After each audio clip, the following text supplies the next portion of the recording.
Hi, I'm Noah Gervais. In this video I'm going to be doing a whole franchise retrospective of the Call of Duty franchise, all 11 titles that are released on the PC. It's going to take a long time to do it, but I'm going to be going really in depth on each title and how they change over time. It's often said that every Call of Duty is the same. Well, they're not. All 11 are quite different from one another. Let's take a look at them. The first thing to understand about the original Call of Duty is that it was trying to distinguish itself among a sea of World War II shooters. It wanted to have a unique take, a unique perspective as a game. When it came out in 2003, it really did. I know it sounds weird to think of Call of Duty as wanting to be distinctive, where for the past half-decade or so it's been seen as a major contributor to derivative shooter design. In the beginning, though, it really was a calculated reaction to the very sense of irritation with a market flooded with indistinguishable shooters that you have today. In 2003, you could shoot Nazis and their smug Nazi faces in about 100 different ways in about 100 different places, so long as 75 of those 100 places were concrete hallways. Another unifying theme of the World War II shooters of that era was the ubiquitous design decision to make the player the most important soldier on the battlefield, frequently making them the only soldier on the battlefield besides the enemy. It's the B.J. Blazkowicz school of war shooters. Call of Duty really wanted to be different. And it really succeeded. The original Call of Duty wanted to leave the player with the impression that no soldier fights alone, that World War II was won through the collective courage of many different individuals working together across the globe. It wanted to have the same impact that World War II movies did, to demonstrate a war that was closer to a horrifying meat grinder than a power fantasy, a maelstrom of bullets and fire and smoke that consumes everything it touches, a maelstrom that the common soldier braves anyway because that's his duty. If war is fun, if war is frivolous, where's the sense of duty in Call of Duty? That balance, between being fun for the player while trying not to depict war as, in itself, a fun activity, is hard to achieve, but the early Call of Duties cared quite a bit about striking the balance, especially in the first game. The development team spent a lot of time interviewing veterans as well, and the game's construction is split pretty evenly between being influenced by what those veterans had to say and trying to recreate, explicitly or implicitly, the look and feel of serious war movies and franchises like Saving Private Ryan, the Band of Brothers series, Enemy at the Gates, and more. Call of Duty, the first, is arguably the first popular war shooter where the war is more thematically important than the shooter. The thematic preference permeates everything about the game, in wonderfully positive ways. Having talked with the veterans and let their stories impact the game is maybe the most meaningful thing about the original Call of Duty, because it puts the artificiality of a war shooter front and center and identifies that artificiality as a problem to overcome. Americans call the generation that fought World War II the greatest generation, and a big reason for that is not only the fact that they fought arguably the only conflict of the 20th century that absolutely had to be fought, but they did so with a humility that's staggering in today's era of self-glorification. In an article about Medal of Honor recipient Wilburn Ross, who held a machine gun position alone for over 36 hours, killing 58 Germans and wounding many more despite being assaulted with grenades, gunfire, and bayonet charges, was asked by the Seattle Times on a recent Memorial Day if he was a hero. He said, quote, "Hero? I don't know about that. Shoot, I was lucky. That's the main thing. Lucky."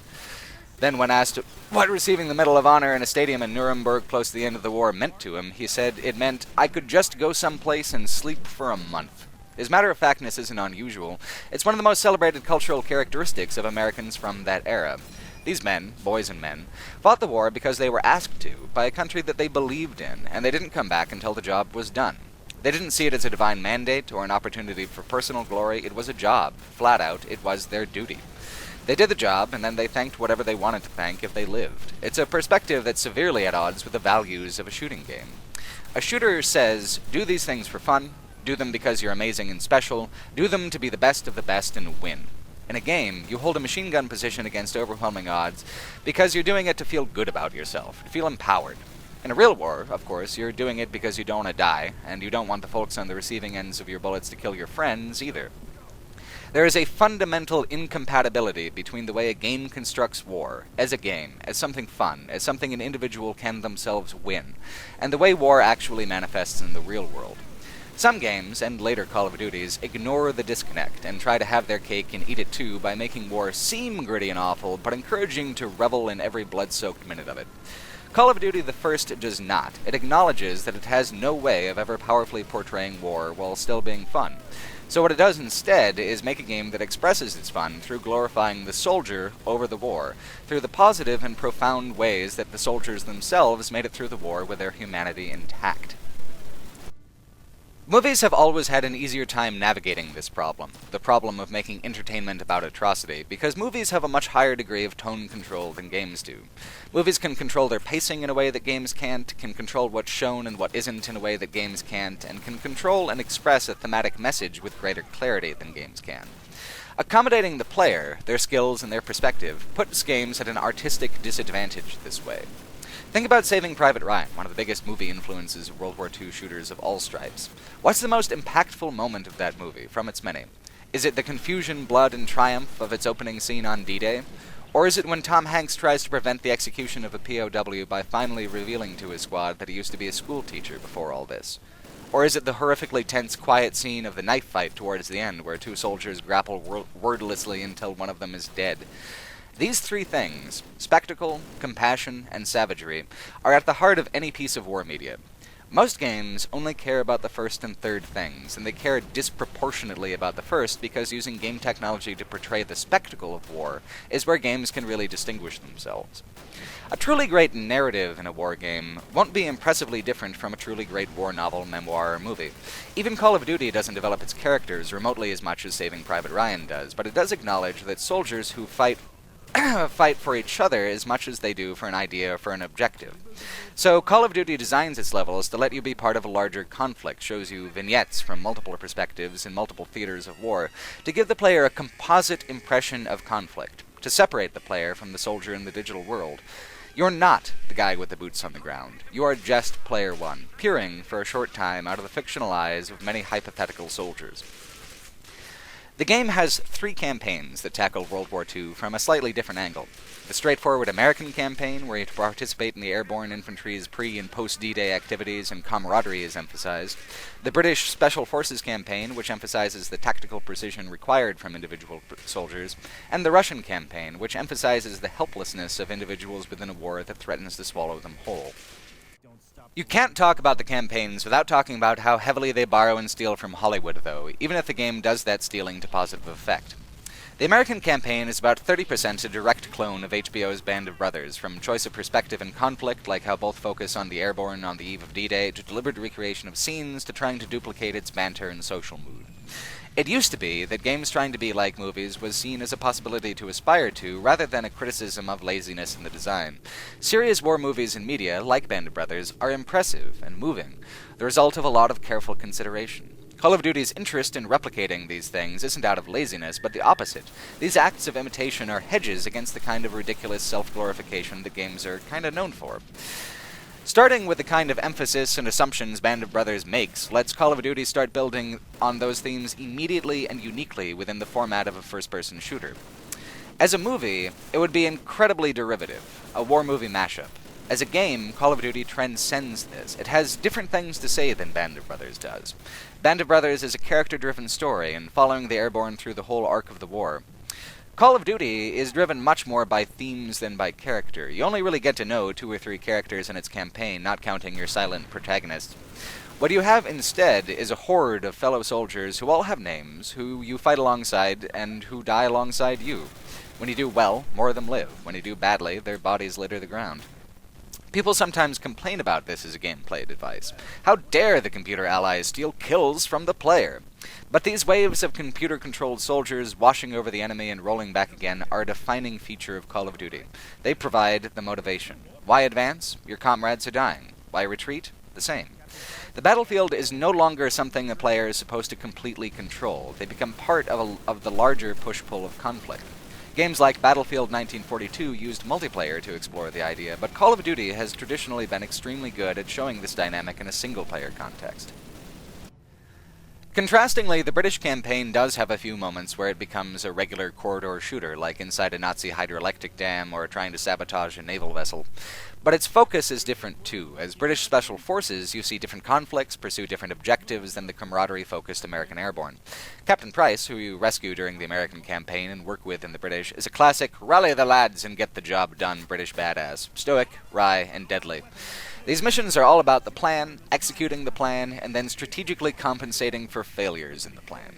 A tactical mindset instead of a social one. It's good game design and an important part of the balance of perspectives in the original game, but it's not really memorable. The British campaign, especially in its moments where you do fight alone and do things that it would be pretty outrageous to accomplish single-handedly, shows the other side of Call of Duty. A technically competent, smooth, but otherwise really straightforward shooting game. How it plays with its themes is what makes it unique, but how it literally plays as a game is what makes it profitable. It's a good shooter, even 14 years later. It was one of the first games to feature aim down the sights, and one of the first few to nail the feel of it. The mix of weapons and arenas, of slow-firing long rifles dug in behind boulders and staccato indoor submachine gun skirmishes, they're enduringly satisfying. Gameplay is fast, it's exciting, it's well-balanced. If it was just the American campaign and its emphasis on bravery in the face of war that is genuinely terrible, and the British campaign with its emphasis on quick-thinking cleverness as being as valuable as a good firing position, you'd have a pretty good war game. I would argue that the first Call of Duty is a great war game, and it's the Russian campaign that makes this difference.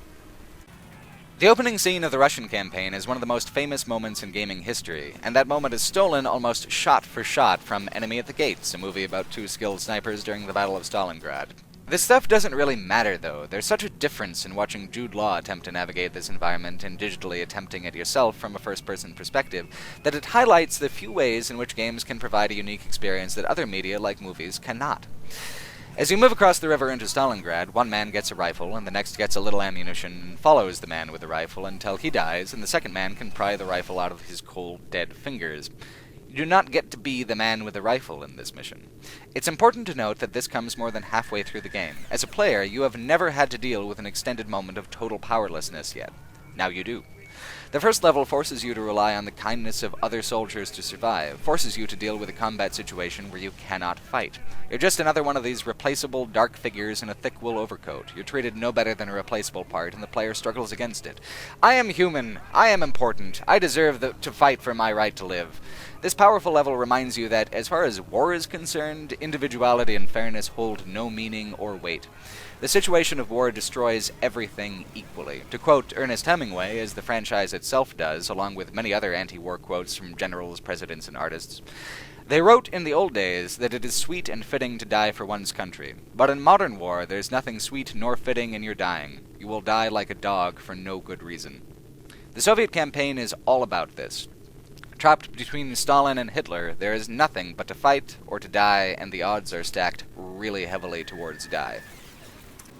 After you've played through each campaign, you get a final level for each. Winter bunker busting for the Americans, sabotaging a V-2 rocket for the Brits, and storming the Reichstag in Berlin for the Russians. The storming of the Reichstag is almost laughably simple. A big building, as far as the technical capability of the game is concerned, but so simple and straightforward. You reach the top, the flag bearer runs around from the other side of the roof and waves the flag, Russian tanks move in down in the square. Game over. Documentary footage of the Russians and American troops meeting in Berlin plays, in their first and last moments of international cooperation before the onset of the Cold War. It's a neat way to do it, actually. Call of Duty never tried to make it seem like you experienced something that was even remotely true to the reality of war, and constantly reminds you that it is not.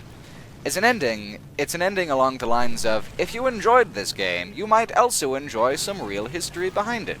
It's low-key, in a way that's kinda mind-blowing for the franchise. A franchise that did not even wait for a sequel to start dialing up its action.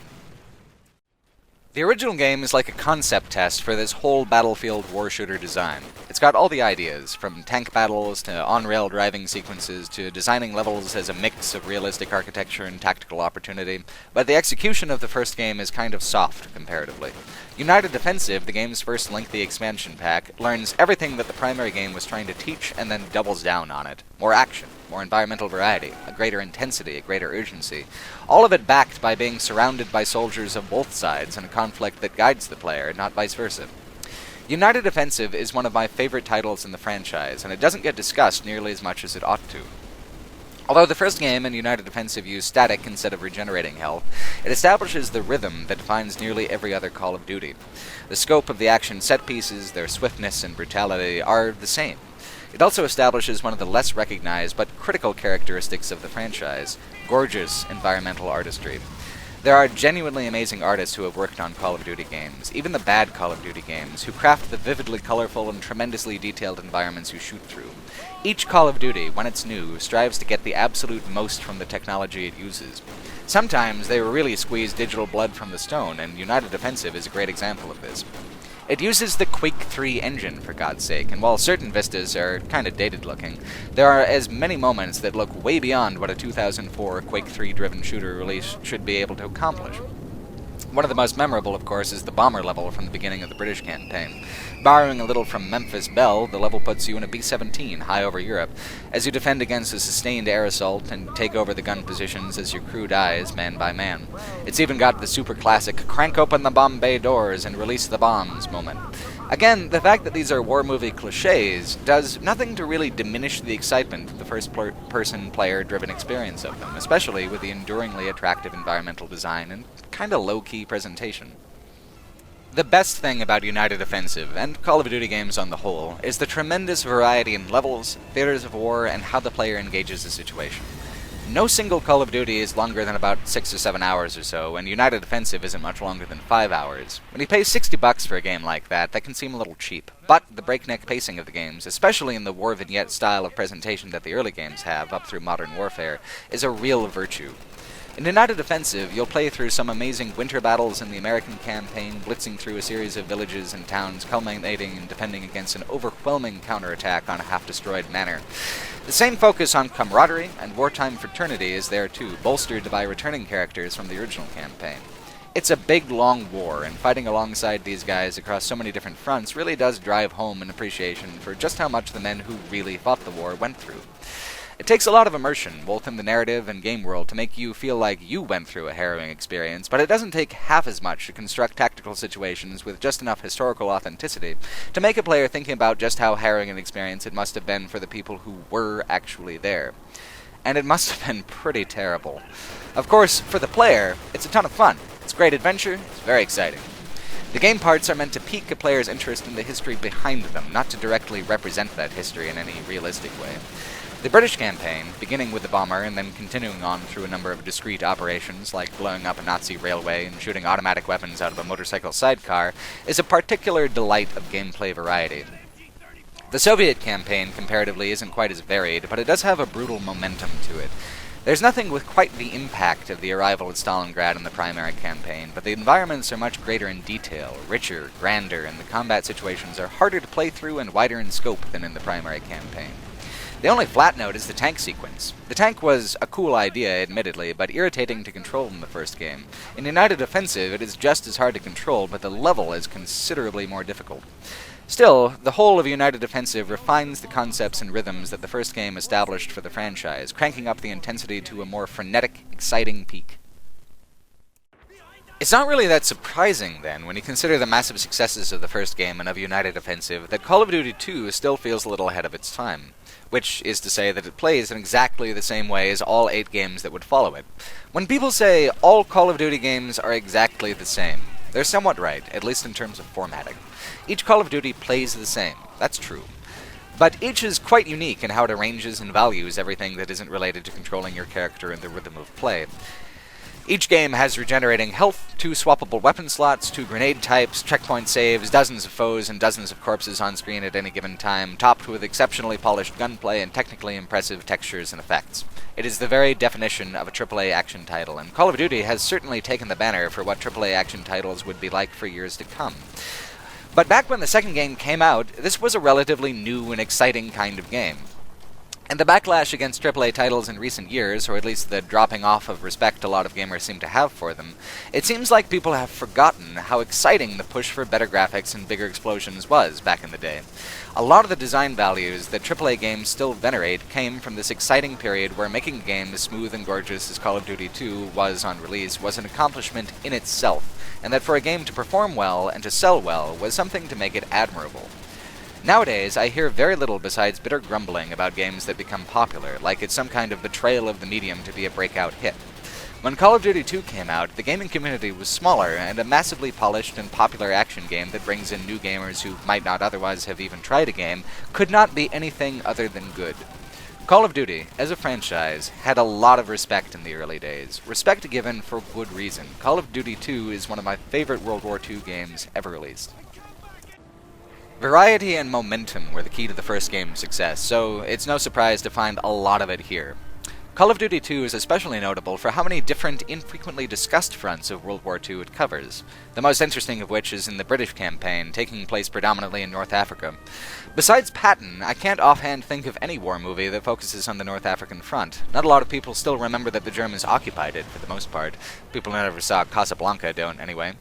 Call of Duty 2 takes the opportunity to do something that the first game never did. Take the half-forgotten historical battlefields of World War II and tell something new about them. Call of Duty didn't really focus on individual characters too much in the early games, but the kind of close squad camaraderie that was mostly the domain of the American campaign in the first game is mostly the domain of the British campaign in the second. Captain Price, Private McGregor, and others fight alongside each other all over the globe, always with a nice dose of dry British wit. The thing that's critical to understand about the early Call of Duty games versus what came later is how focused they are on the extraordinary bravery of the ordinary soldier. McGregor, particularly, is an easygoing, slightly pudgy, bearded lad who defies the odds and saves his comrades again and again and again. Because he's a good lad. He cares, and he does a good job. This essential amicability and goodness is part of what drives him to be so effective on the battlefield, so inclined to selflessness in the face of danger. McGregor is just a good guy in an impossibly violent situation, like many soldiers. It's very easy to say that these games are pro-war, and some of the later titles absolutely are, but not all Call of Duty games are cut from the same cloth.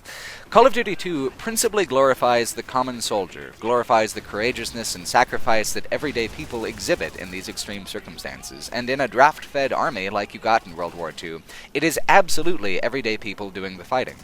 Fighting alongside Price and McGregor is fun, and the game is incredibly exciting. With no real threat to the player, and a host of genuinely impressive environmental and particle effects at work in the game engine, you end up with a war game that makes you feel great. Of course, that's bad design if you want a game that's actually reflective of the experience of war, but Call of Duty just wants you to think about how different the game is from a real conflict. When you die in a Call of Duty game, you get a quote that functions like a little reality check from someone famous, past or present. Like this quote from 15th century scholar Erasmus, "War is delightful to those who have no experience of it." The game is literally telling the player with this quote not to take it seriously as a piece of war media. It's telling the player not to conflate the fun of the game with anyone's lived experience. Then the game shows you documentary footage, still stamped with a military channel watermark and an unusual moment of cheapness, in between major fronts of the game. Call of Duty isn't arranged like the last game either. You do missions chronologically, trading off between British and Soviet missions before the American invasion at D-Day.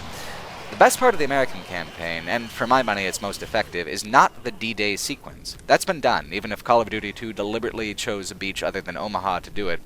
It's the battle for Hill 400.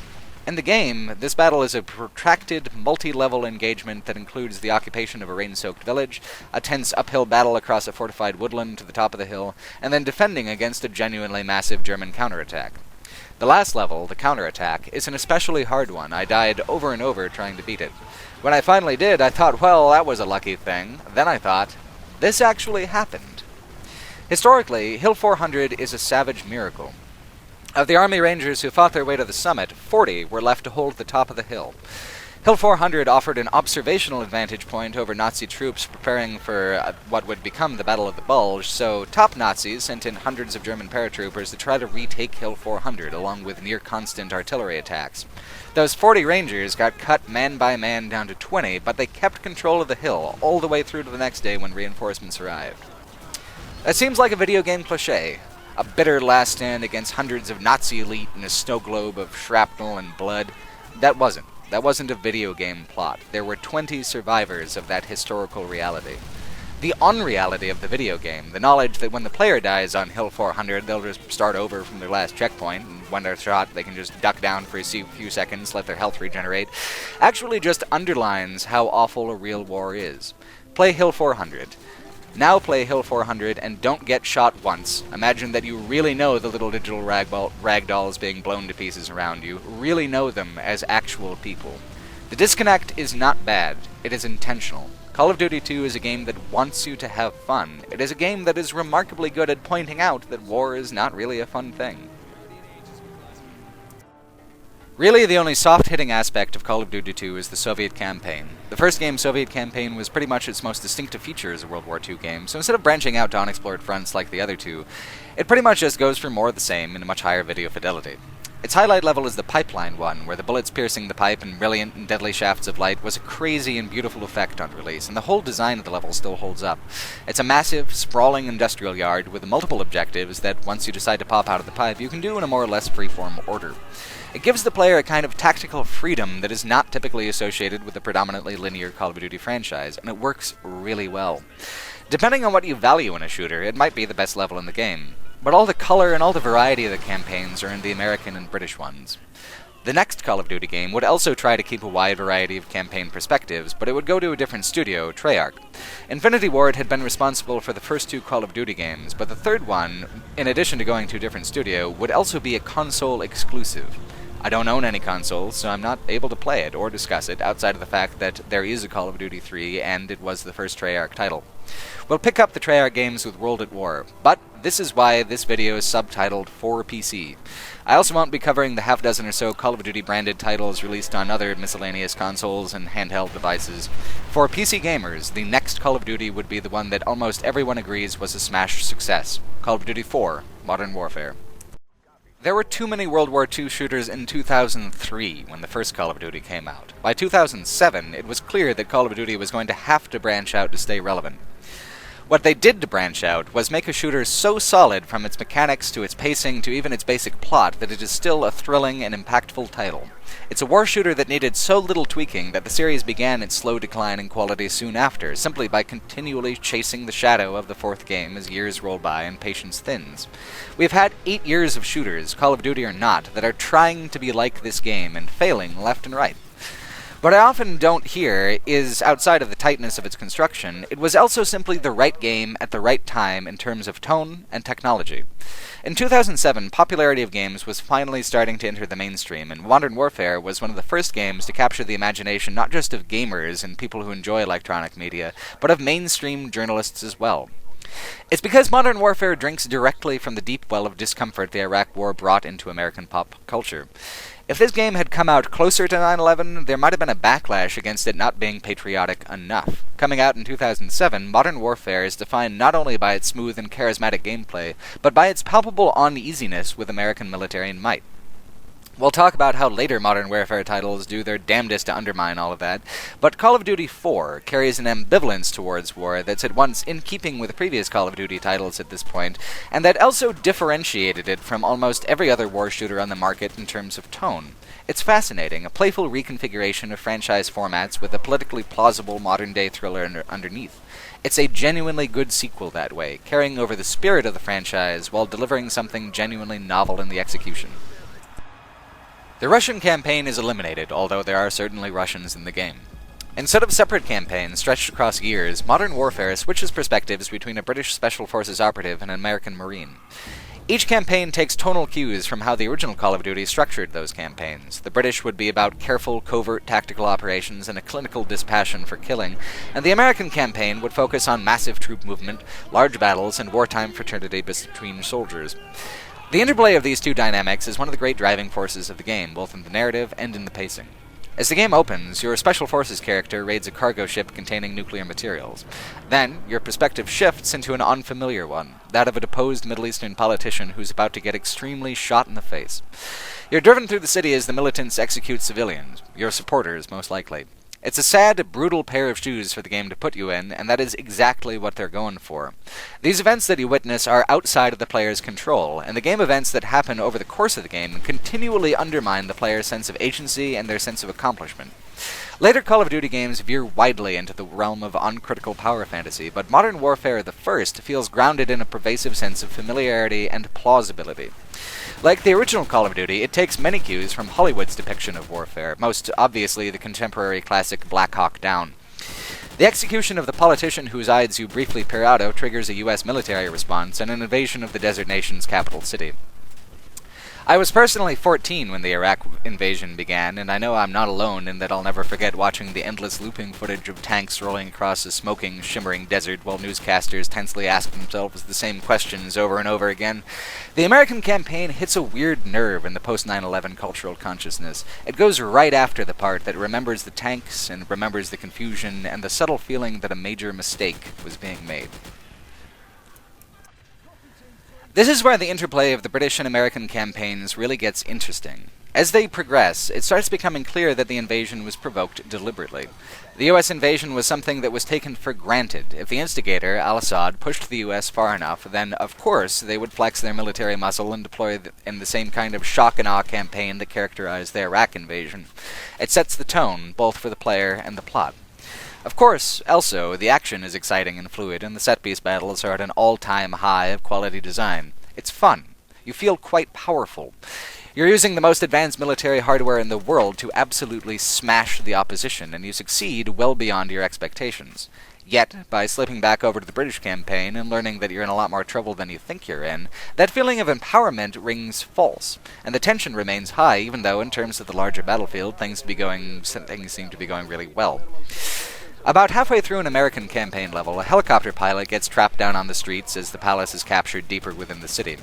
The palace has an armed nuclear weapon in it. Troops are ordered to pull back immediately, but you go after the pilot instead. You're so close, and she can be saved if you're quick. And, like everything else at this point, it seems to have been a fantastic success.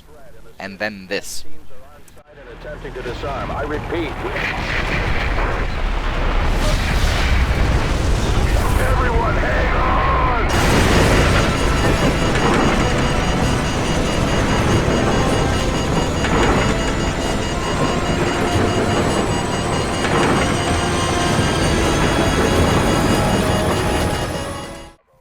The aftermath of this blast is presented as a short level, and I think that this level ends up being one of gaming's most important contributions to the greater cultural conversation about the Iraq War.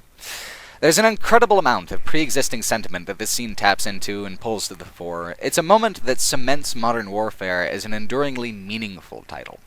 The way the Americans behave in this game functions as an allegory for the Iraq invasion without naming names. The Americans mean well, they think they're doing the right thing, but they are uninformed, and the result is suffering on a scale that comes as an absolute surprise.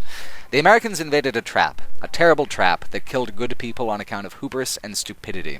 This is explicitly what plays out within the narrative of modern warfare, but it's also how many Americans came to interpret the events of the Iraq War. We thought that we were responding to some shocking injustice and danger, and that's what we were told, and then it all came unraveled. It was a trap, a much slower, more complicated, real-world trap. But this is Call of Duty. We've only got 6 or 7 hours with the game, so it has to happen fast. And, critically, the scene takes away every last shred of empowerment that it had built. The agonizing death your character experiences was completely beyond the scope of your superhuman rifle abilities. Skill doesn't matter in the face of overwhelming destruction of war. Nationality doesn't matter. Motivation doesn't matter. War destroys everything equally, and this 3 minutes of gameplay communicates that as effectively as any book or movie ever could. It's one of gaming's most memorable political statements, smack in the middle of one of gaming's breakout blockbuster successes. Of course, the game has certainly had its share of criticism for being pro-war, for ostensibly glorifying it, but I think that's confusing the gameplay tropes with the narrative intent, which has a decidedly skeptical view of war. Let's talk about another famous level, Death from Above, the AC-130 mission in which you kill hundreds with a casual and amused detachment, raining down munitions from the air in an ice-cold black and white night vision. When people say that modern warfare is actually pro-war, they often point to this scene and the smug, self-satisfied tonal edge of the radio operator who assures you, good kill, when you make a particularly economical, blood-soaked crater. It's absolutely intentional. The level does make a serious point about the disconnection from reality that, well, modern warfare increasingly incorporates. For drone operators and others in today's digital military, the way a person interacts with fantasy and unreality, like these games, is somewhat mirrored by the actual hardware of war. This level is uncomfortable because the separation of experience between being an infantryman and pretending to be an infantryman in a Call of Duty game is obvious and vast, but the separation of experience between pretend target spotting here and using digital military tools to kill real people is less immediately appreciable. The game leaves it to the player to experience this discomfort or not. Simply because the game does not explicitly comment on its moral value does not mean that it was included uncritically. After the aftermath of the nuclear blast, however, the game calms it down on the cultural allegory and aims to resolve its threads like a Hollywood thriller, and that's alright as well. The momentum of the game picks up, and switching back and forth is mostly abandoned in favor of a multinational straight line to the climax, with a quick flashback to a Chernobyl assassination attempt by Captain Price years before. All Gillied Up is the first of many Call of Duty stealth sequences, and it's a real classic. The art of the level is just incredible. The use of shadows and the faded and septic quality of light, the incorporation of Chernobyl's real architectural features, it all comes together to create a deeply vivid environmental portrait. You might not be able to slow down and enjoy it like in a role-playing game or a survival shooter, but it highlights one of the other reasons for Call of Duty's smash success. It was one of the most gorgeous games ever released in 2007. So much of the artistry of the Call of Duty series is almost throwaway: a vista seen for 12 seconds here, a sunset that the player sees just a few times a level, a crumbling building that looks just perfect as you run in one side and then out the other again. The amount of background detail in any Call of Duty game is nothing short of astounding, but in 2007, Modern Warfare outdid itself. So, on the intellectual level, you've got a narrative that engages the target demographic's pre-existing feelings about the Iraq War, and on the reactive level, you've got gameplay that's as smooth and polished as anything else on the market, maybe even more so. And on a visual level, you've got enough high-resolution detail to give a player an impression of environmental realism. None of these things conflict. On the contrary, they are mutually supportive successes. And while I don't plan to talk much about the multiplayer, it would be a mistake not to touch on the fact that the fourth game is also where the multiplayer scene for the franchise practically exploded, becoming a living room regular for thousands and thousands of new gamers. It's also important to note that Call of Duty 4 is a relatively self-contained success. At the end of the game, you stop a nuclear missile strike and all the villains are dead. The last series of levels, assaulting and escaping the nuclear silos, have a breakneck momentum to them, and the climax is genuinely satisfying. It did not need a sequel. But as the best-selling Call of Duty so far, there was no way that players weren't going to get one. The next Call of Duty was a bit of a head-scratcher, though. The fifth title is World at War, Treyarch's first pan-platform Call of Duty game. At this point, it was arranged so that the two studios, Infinity Ward and Treyarch, would each release a game every 2 years on alternate schedules, so that 1 year you get an Infinity Ward-produced Call of Duty, and then the next year you get a Treyarch title, and then so on. I don't know if Call of Duty 3 is the same way, but Treyarch's tonal approach to World War II is like night and day compared to Infinity Ward's original vision of the series. Historically grounded, tonally careful, glorifying selflessness and brotherhood above blood and fire. World at War is the opposite of all of that. It is a deliberately grimdark, overproduced mess of a World War II game. The Soviet campaign is good enough to redeem some of that experience, but the American campaign in the Pacific is a fucking disaster. There is no British campaign. The key to understanding what went wrong is in comparing how Call of Duty 2 answers the question, what is a realistic war game, with World at War. The second game seems to argue that there is no such thing as a realistic war game. It's not possible to depict real war and have fun, so don't try. Make a solid action game that references the history behind the war to underline the gulf of difference between the two. World at War says, a realistic war game is one in which the people you set on fire with a flamethrower scream in agony for a long time before dying. World at War has an affection for its violence, an extremely large and uncritical affection. It's a more violent Call of Duty than any that came before it, and it's much more interested in showing the player atrocities for fun than any previous Call of Duty title. The very opening scene has Japanese soldiers putting out a cigar in the eye of a fellow GI before slitting his throat and turning the blade on you. World at War confuses this cynical grittiness with realism, again and again. The journal excerpts that began levels in the first two games are replaced with fast-moving, fast-talking infographics that talk constantly about troop numbers, munitions used, territory seized, relayed to you in Kiefer Sutherland's very best weary man's man voice. At long last, we have finally arrived at the first truly pro-war Call of Duty game. This might not have even been so bad if it hadn't been the first time the franchise touched on the Pacific Theater during World War II. Now, the brutality of the Japanese army during World War II is a historical fact. They were overwhelmingly cruel, by Western standards.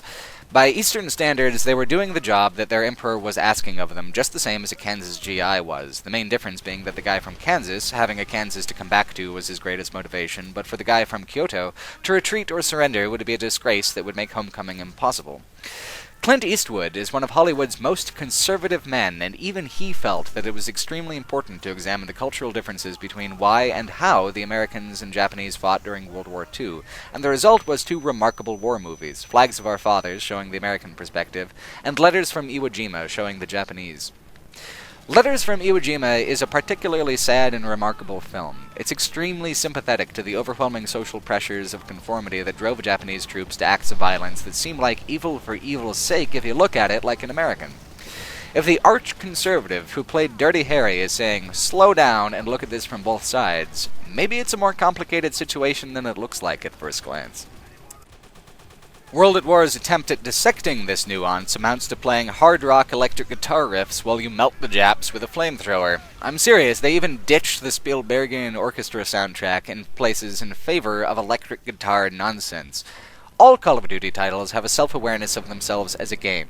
World at War is the first title in the franchise that didn't feel it was necessary to be anything beyond that. I really don't often, if ever, say something like this, but World at War is practically racist in how it diminishes and demonizes the Japanese in its campaign.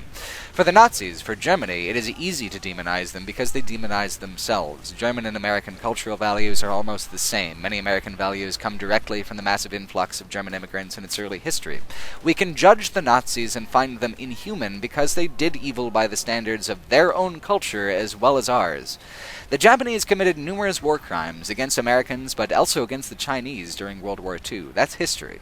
But World at War's portrayal of them is no different than the shadowy, slant-eyed, evil killers you would have found on a watercolor recruiting poster from 1944, a complex, real-life evil reduced to its simplest racial characteristics. Even movies whose plot is focused on the inhumane treatment of prisoners by the Japanese, like the recent movie Unbroken, is careful to point out that the terror and pain was systemic, a relentless current of absolute nationalism fed by high-profile individuals of deep personal cruelty. It should not be a condemnation of a whole people, it should be a condemnation of a period in that people's cultural history. World at War says, "The Japs deserved it wholesale. Please enjoy the blood spurting from this Japanese man's arm socket after you blew it off with a trench gun."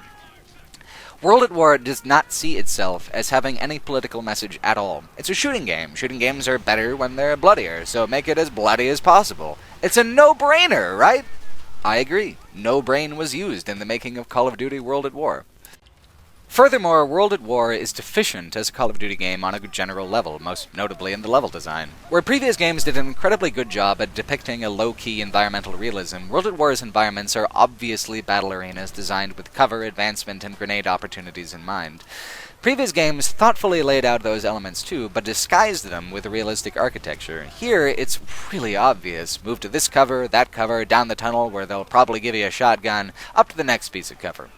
The Pacific Theater ought to be a disorienting jungle if you're going for tension, but instead it's a really very orderly series of relatively generic video game levels. The only thing to say in World at War's defense is that it is the same as every other Call of Duty in its gameplay mechanics, which is to say it is polished, it is fast, and it is very fun. World at War is a mechanically slick shooter, even if it's a tonal disaster and an environmental dud. But that's primarily the Pacific campaign. The Soviet campaign is pure fun. Campy, outrageous, cartoony fun, but still a lot of fun, and for that I thank Gary Oldman.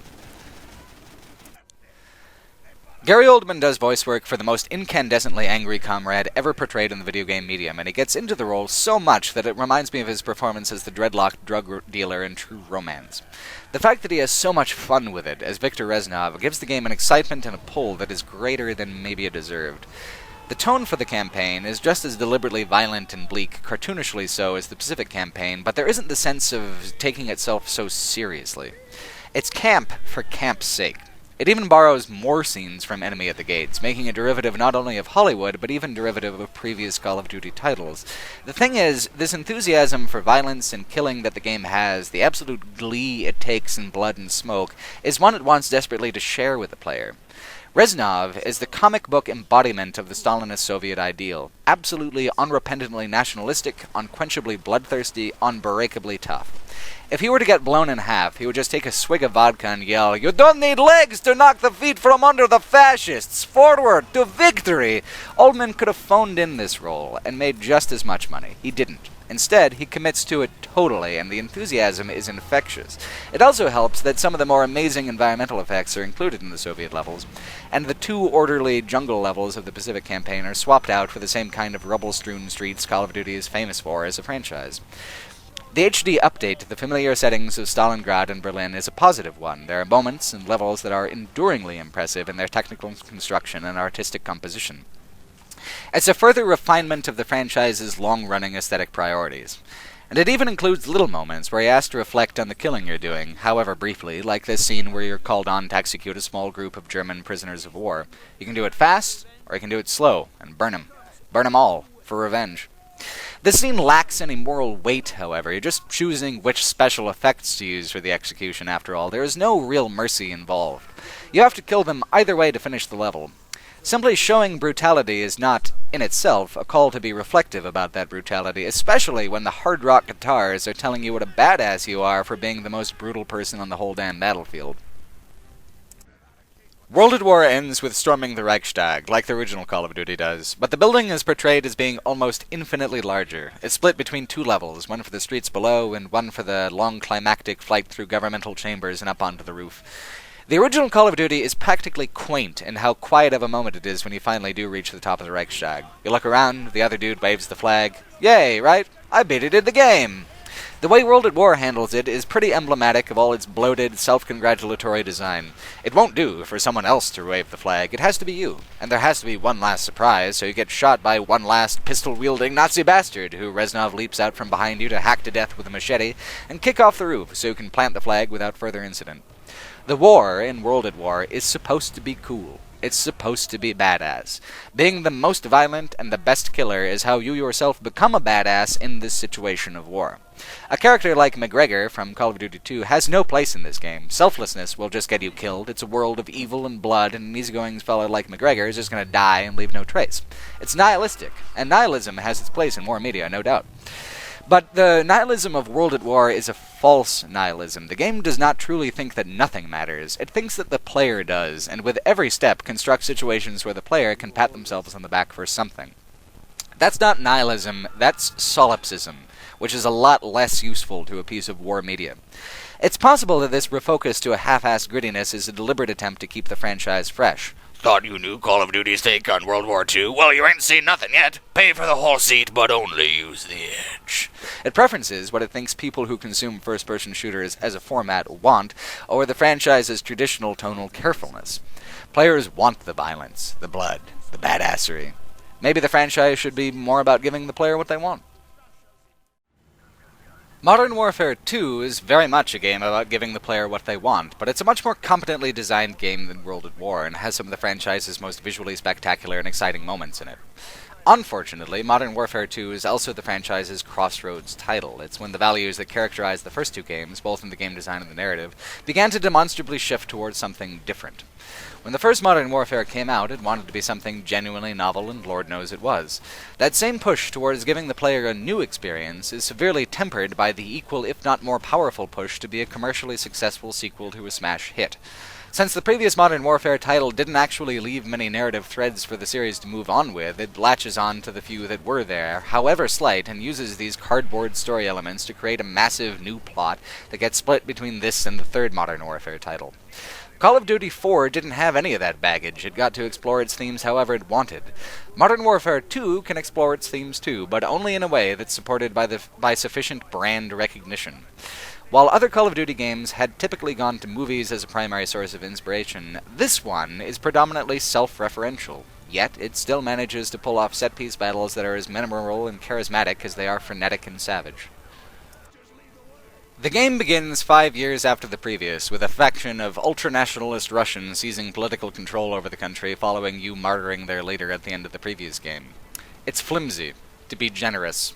One of the main points of Call of Duty 4 was that American military might, applied without careful thought, is as self-destructive as it is straightforwardly destructive. Modern Warfare 2 muddles it a bit. A lot, actually. Instead of making points about the national character of nations like the United States, it tells a Hollywood action story of specific heroes and specific villains, individuals and caricatures on whom all the goings-on of the plot can be blamed. As the game opens, you play an American ranger in Afghanistan under the command of General Shepard. Shepard's a picture of American military excess. Shoot first, ask questions later, and when possible, get some of that shooting in personally. The war comes first, before his own men, and damn sure before anyone else's. If that was meant to be representative of the U.S., it would be a pretty stern condemnation, but Shepard's gone rogue and nobody knows it. His villainy is individual, so it can be excessive and ridiculous, while at the same time being thematically meaningless in terms of political allegory. Same with the Russian quote-unquote ultra-nationalists. It allows the game to use the Russians as the same kind of generic bad guy clowns the US has been painting them as since the start of the Cold War, without bothering to know anything about the contemporary political character of the Russian people. They're ultra-nationalists. Didn't you hear the ultra part? That's the game's way of saying, I know, not like real Russians, just like, the bad ones, the bad guys, just those. Later Call of Duty titles get a lot of flack for its depictions of nations that aren't the United States and how free it feels to globally appropriate whatever backdrop it wants for its conflicts. But it's important to see this as coming from a place of sophomoric enthusiasm rather than deliberate and explicit nationalism in the narrative.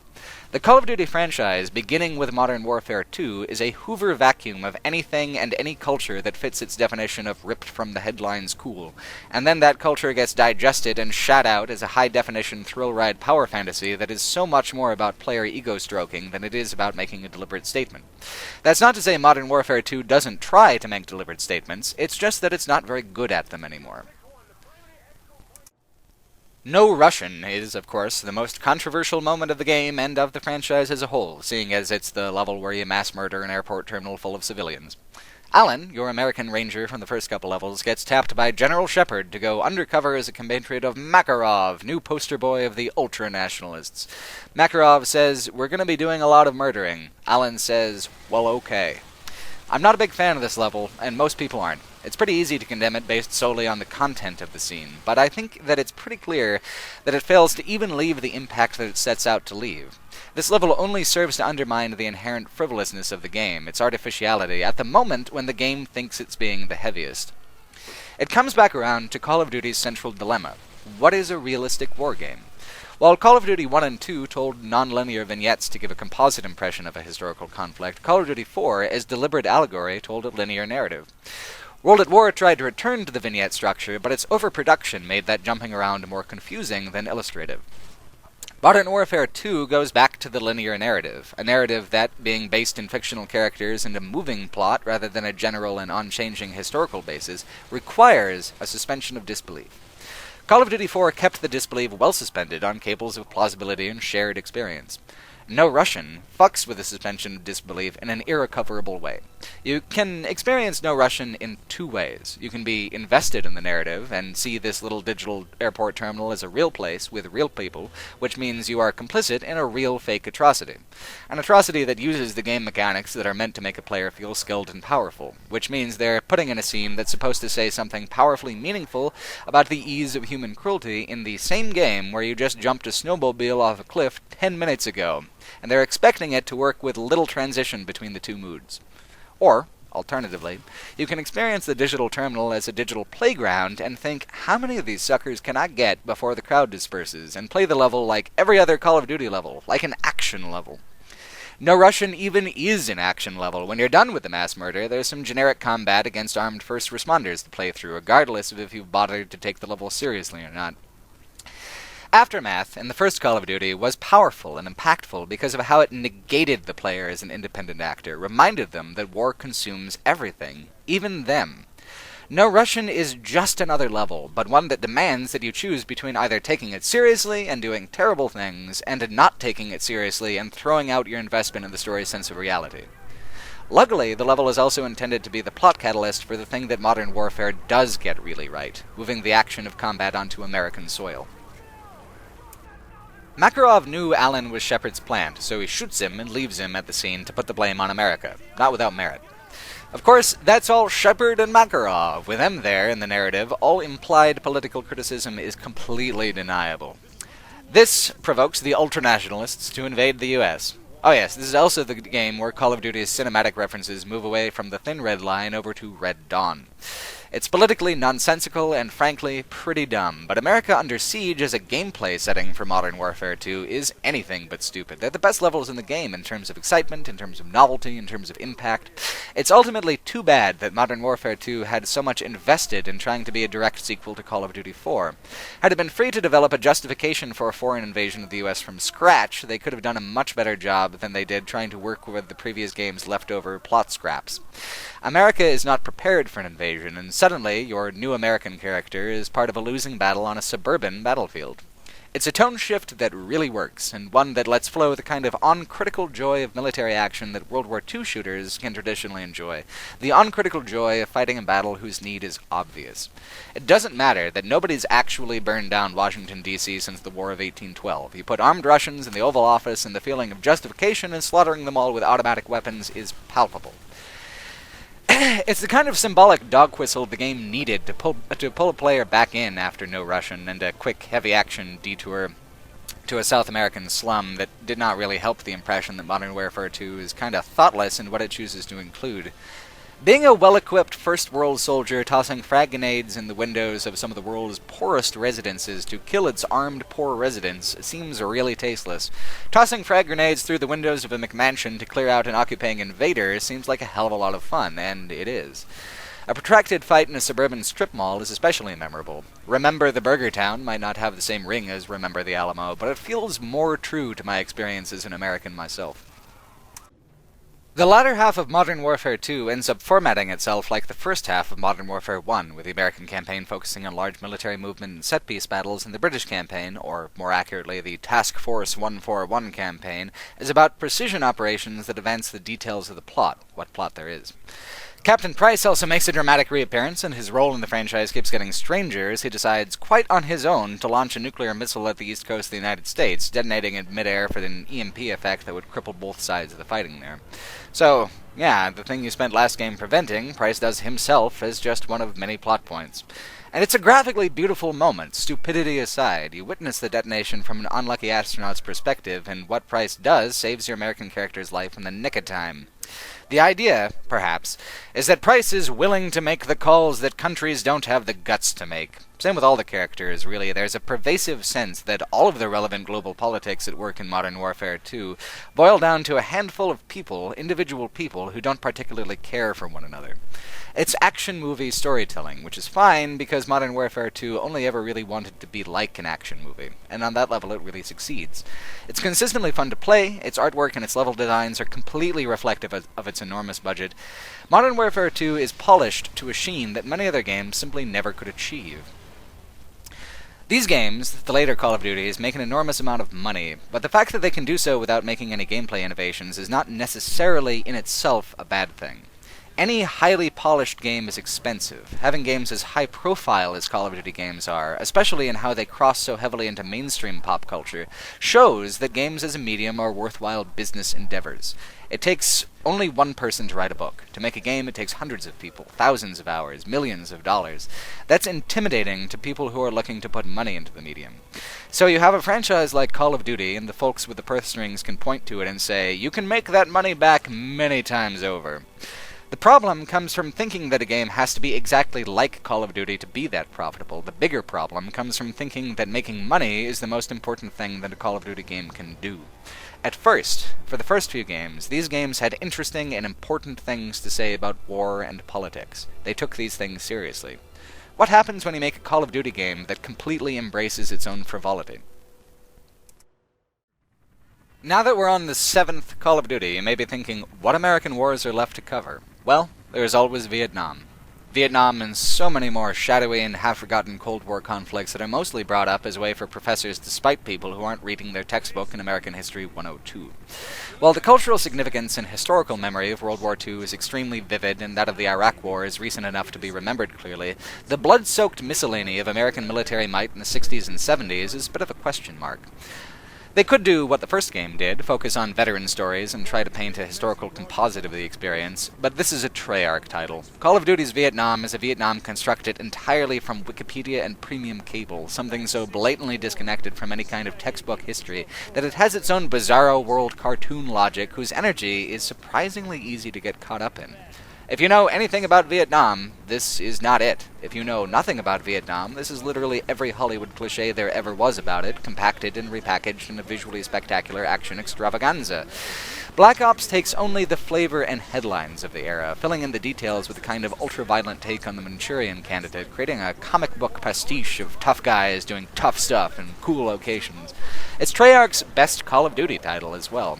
For the studio, this was the rhythm that they should have hit with World at War. That game's downfall was in its self-seriousness. In Black Ops, you'll find close to none of that. One of the mandates of an ongoing franchise, whether books, movies, or games, is that a sequel will hopefully outsell the previous iteration.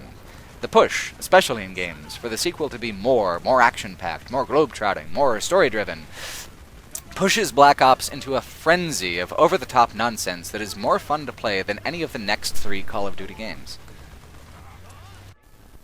7 games in a series is a lot, especially when the gameplay is essentially unchanged from title to title. So Black Ops tries to differentiate itself from previous Call of Duty titles in presentation and scope, and it is more ambitious in both those categories than any Call of Duty that came before. Black Ops formats its narrative not only as a linear, character-driven story, but with an interesting frame, where your character is being interrogated and relates the events level by level. But this frame also makes the narrator unreliable. Mason, your character, begins the game with the Bay of Pigs in a botched attempt to assassinate Fidel Castro. Bay of Pigs is real, although it sounds like a video game plot. On April 17, 1961, a CIA-trained and funded brigade of almost 2,000 Cuban counter-revolutionaries attempted to invade Cuba via Guatemala to overthrow Castro and put a U.S.-backed replacement in power. It was a disastrous failure, and anyone who wasn't killed was imprisoned. The fact that this was the historical reality makes the action movie inventions of the plot seem not excessively unreasonable by comparison. I think that this is the basis of Black Ops' success. The CIA did some truly bizarre things during the Cold War, and the United States military was used for some very ethically dubious reasons, all in the name of Soviet containment. Much is still classified to this day. The surreal twists of the convoluted plot mesh unexpectedly well with the air of shameful mystery that still characterizes the era militarily.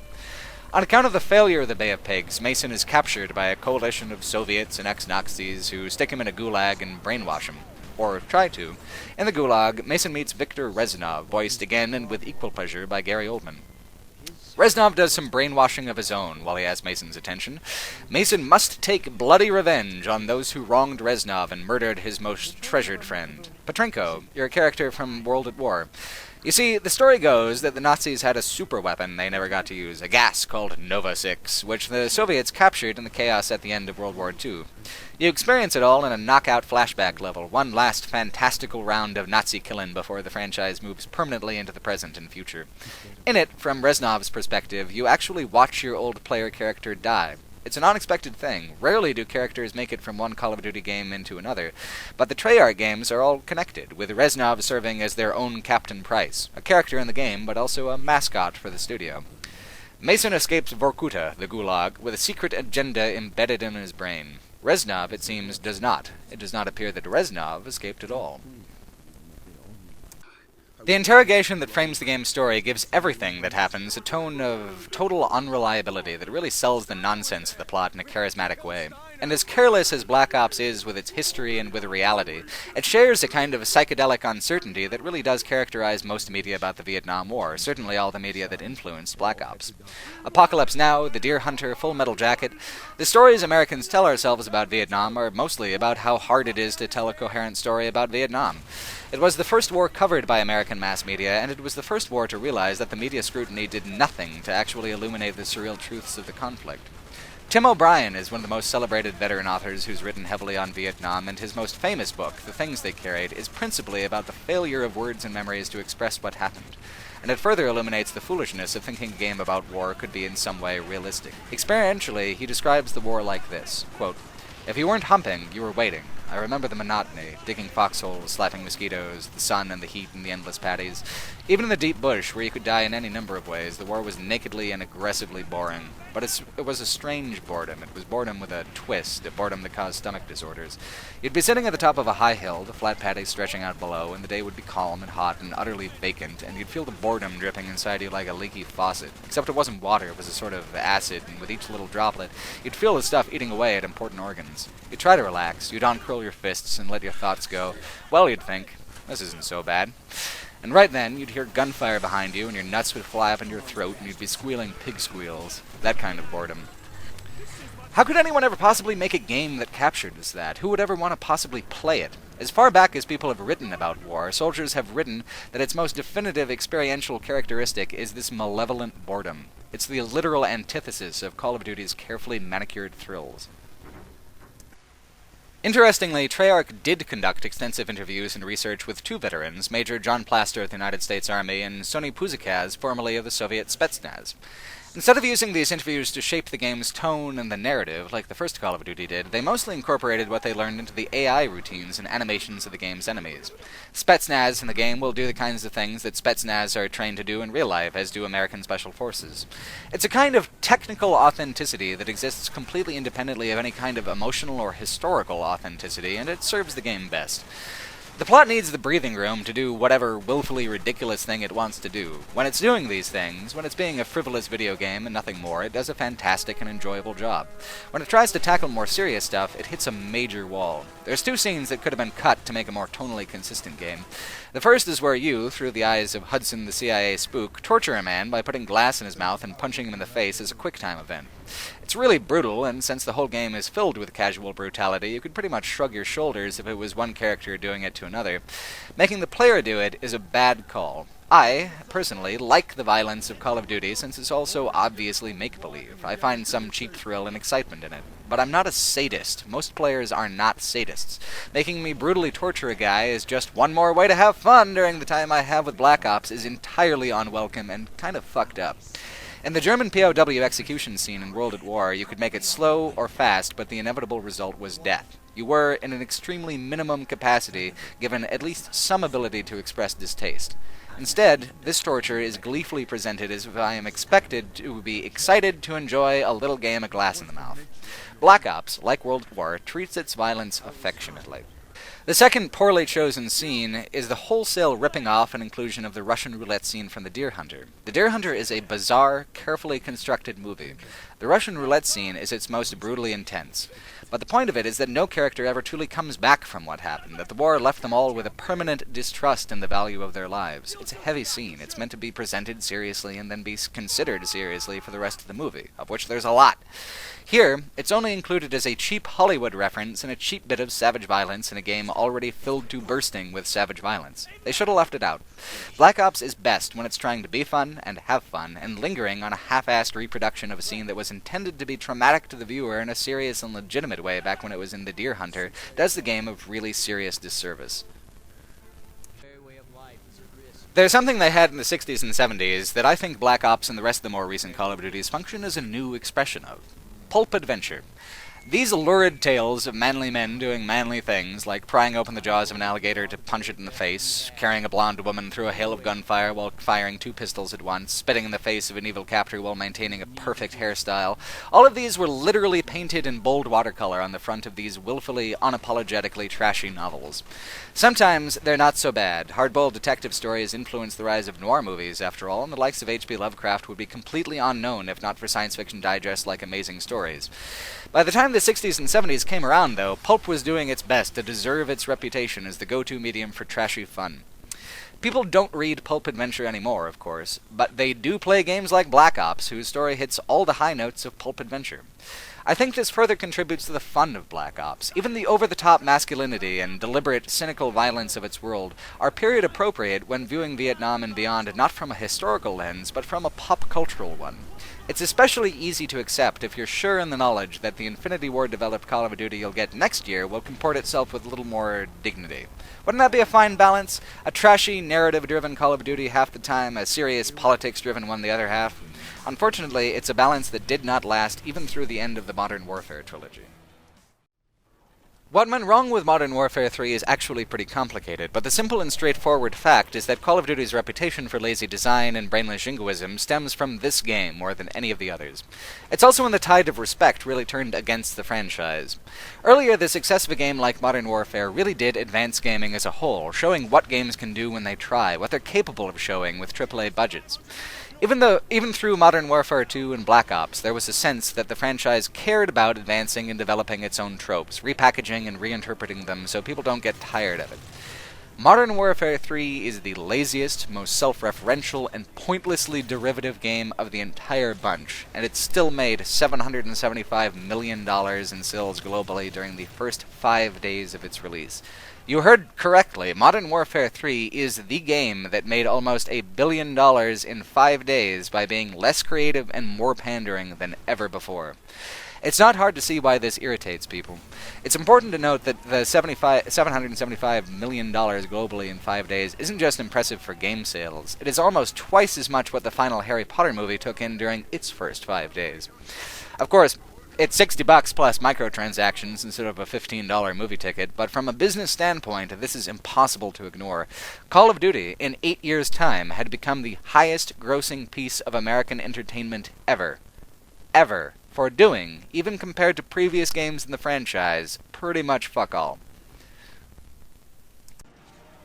Looking at it only from the single player, like we've been doing, doesn't illuminate why this is. The single player is only one aspect of Call of Duty, and most people would argue that it is one of the least important aspects. Call of Duty multiplayer is a true esport, easy to learn, hard to master, full of little behavioralist feedback systems that reward a player on a really animal level, and ranked in ways that encourage intense competition and a high level of player ego investment. People don't buy a Call of Duty game every year because it's a new story. More often than not, the single player in recent Call of Duty games only really serves to inform what the theme of the multiplayer's arsenal will be. Cold War? Futuristic? Modern? What's the assault rifle gonna look like? The story matters less at this point than the varieties of guns making it into the game's multiplayer. Each year's new Call of Duty functions like a new season of a sport, a chance to have the leaderboard scrubbed and gameplay tweaked just enough to put new names in the top player slots. There's a ton of DLC for recent Call of Duty games as well, but that's also all multiplayer. New maps, new zombie maps, zombies they introduced back with Treyarch's World at War, a joke mode that would eventually become more popular than even the single-player campaigns.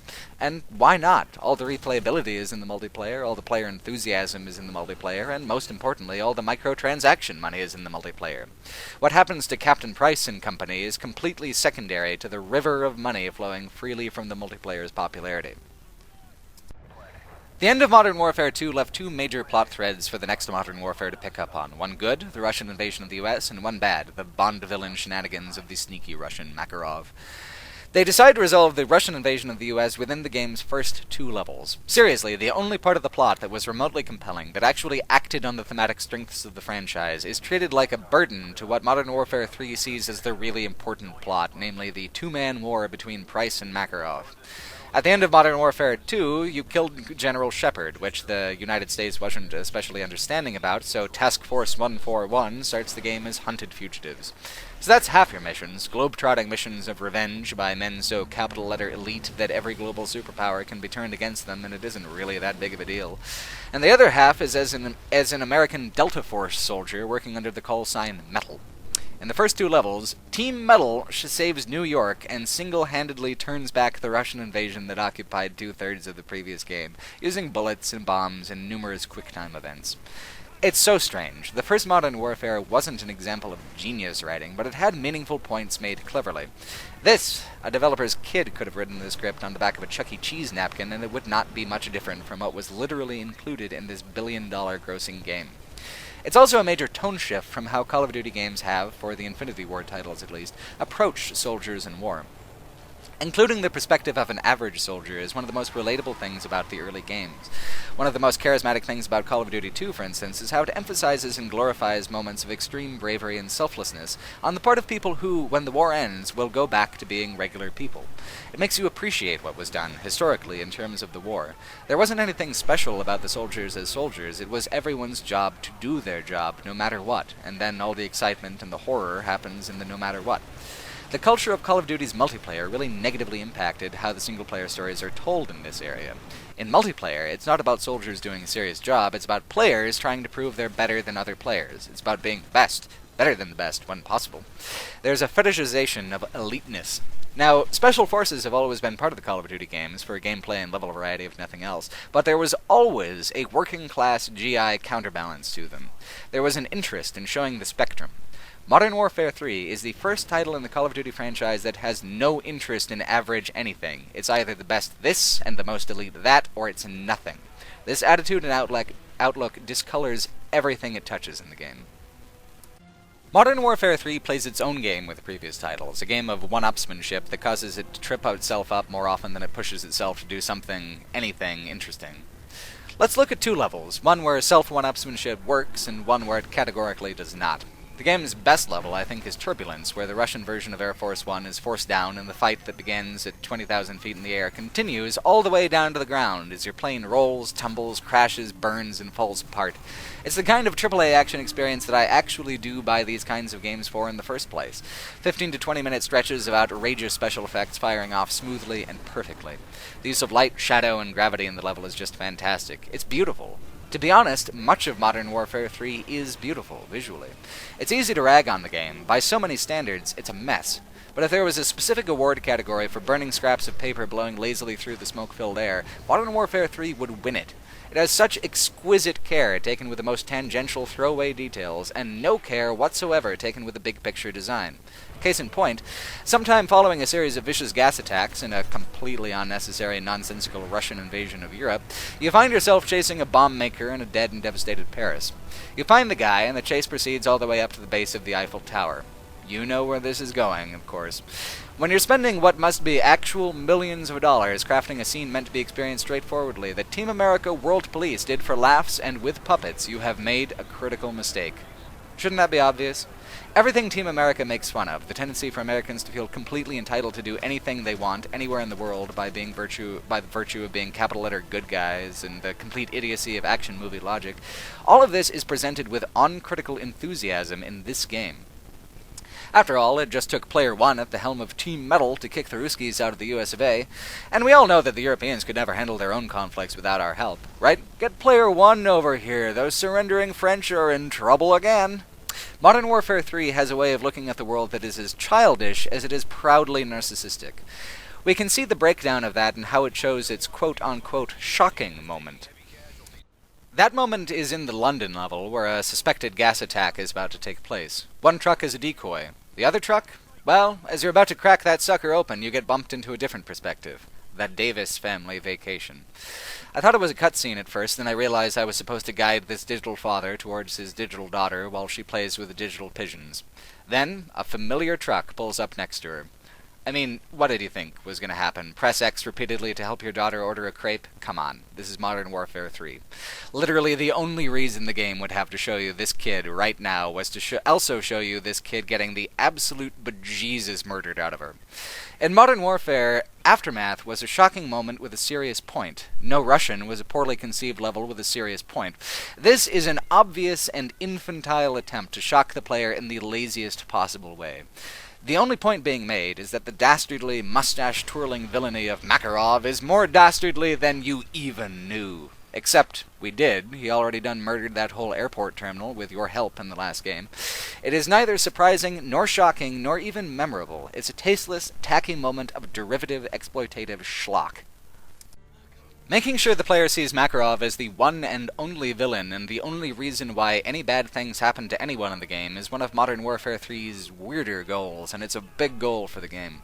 They're even willing to kill Soap, your character from the first Modern Warfare, to give you a personal reason for revenge. You know, in case you already forgot about the kid. And, of course, there's the big retcon. You play a new character named Yuri in the Task Force 141 missions, although the game assures you that he's not new, he's been there the whole time, just never seen or mentioned in any way. Yuri was there, with Makarov, at every major event of the past two Modern Warfare games, witnessing Makarov being nefarious and assuring the player that no, any implied criticism of the US military by previous games was completely secondary to Makarov's sneakiness. Yuri and Makarov were there in the truck that Zakhaev gets out of when he first shoots his arm off in Call of Duty 4's famous Pripyat level. Yuri and Makarov were there when the nuclear bomb that precipitates the aftermath level detonates. In fact, it was Makarov who personally detonated it while saying something villainous and cryptic. Yuri was there for the no Russian level where he's shot by Makarov, but still makes a valiant attempt to stop the massacre, although no one noticed anything of the sort during the level in Modern Warfare 2, because Yuri's a good guy. He would never do something so evil as the thing that the player actively participated in the last game. I'm not defending no Russian, but this retcon saps what little bite there was right out of it. It especially damages the player's experience of Aftermath and the plot of Call of Duty 4. It undermines literally every important thing Call of Duty 4 was trying to say, in a bizarre attempt to make the plot of Call of Duty 8 seem like less of a convoluted shit show. See, the game yells at the player, we planned it all along! How dare you say the plot is the result of frantically grasping at whatever idiotic threads were left hanging at the end of previous Modern Warfare titles. It was all connected from the start. I can't adequately relate how stupid and frustrating I find this retcon. It's just the worst example of it in gaming history, in my opinion. Even Burial at Sea's retcon of Daisy Fitzroy's motivations in Bioshock Infinite's DLC did not undermine the original work half as much as what they did to Call of Duty 4 and Call of Duty 8. It's this kind of thematic narcissism and carelessness that leads to a lot of people critiquing Call of Duty as, and I'm quoting, a brown people killing simulator. In a game that goes so unbelievably far out of its way to make Russians the major villains, this is misstating the problem, at least a bit. Modern Warfare 3 has long sections that take place in Africa, and its tone is just as ridiculous and stupid in those levels as it is in all the others. Modern Warfare 3's stupidity actually makes racial criticisms leveled against the game harder to demonstrate. The game could not possibly give less of a shit about its portrayal of Africa and Africans, and while that's actually the thrust of the arguments against the game, grappling with childish colorblindness is a lot harder than grappling with a plot that includes its imperialistic moments deliberately. He'll kill a lot of black folks, says Yuri in the Task Force 141 missions with Sierra Leone and Somalia as backdrop. Why Africa? Why now? I don't think you kill Somalians for any reason other than cable news word association. Quick, I say Somali, you say...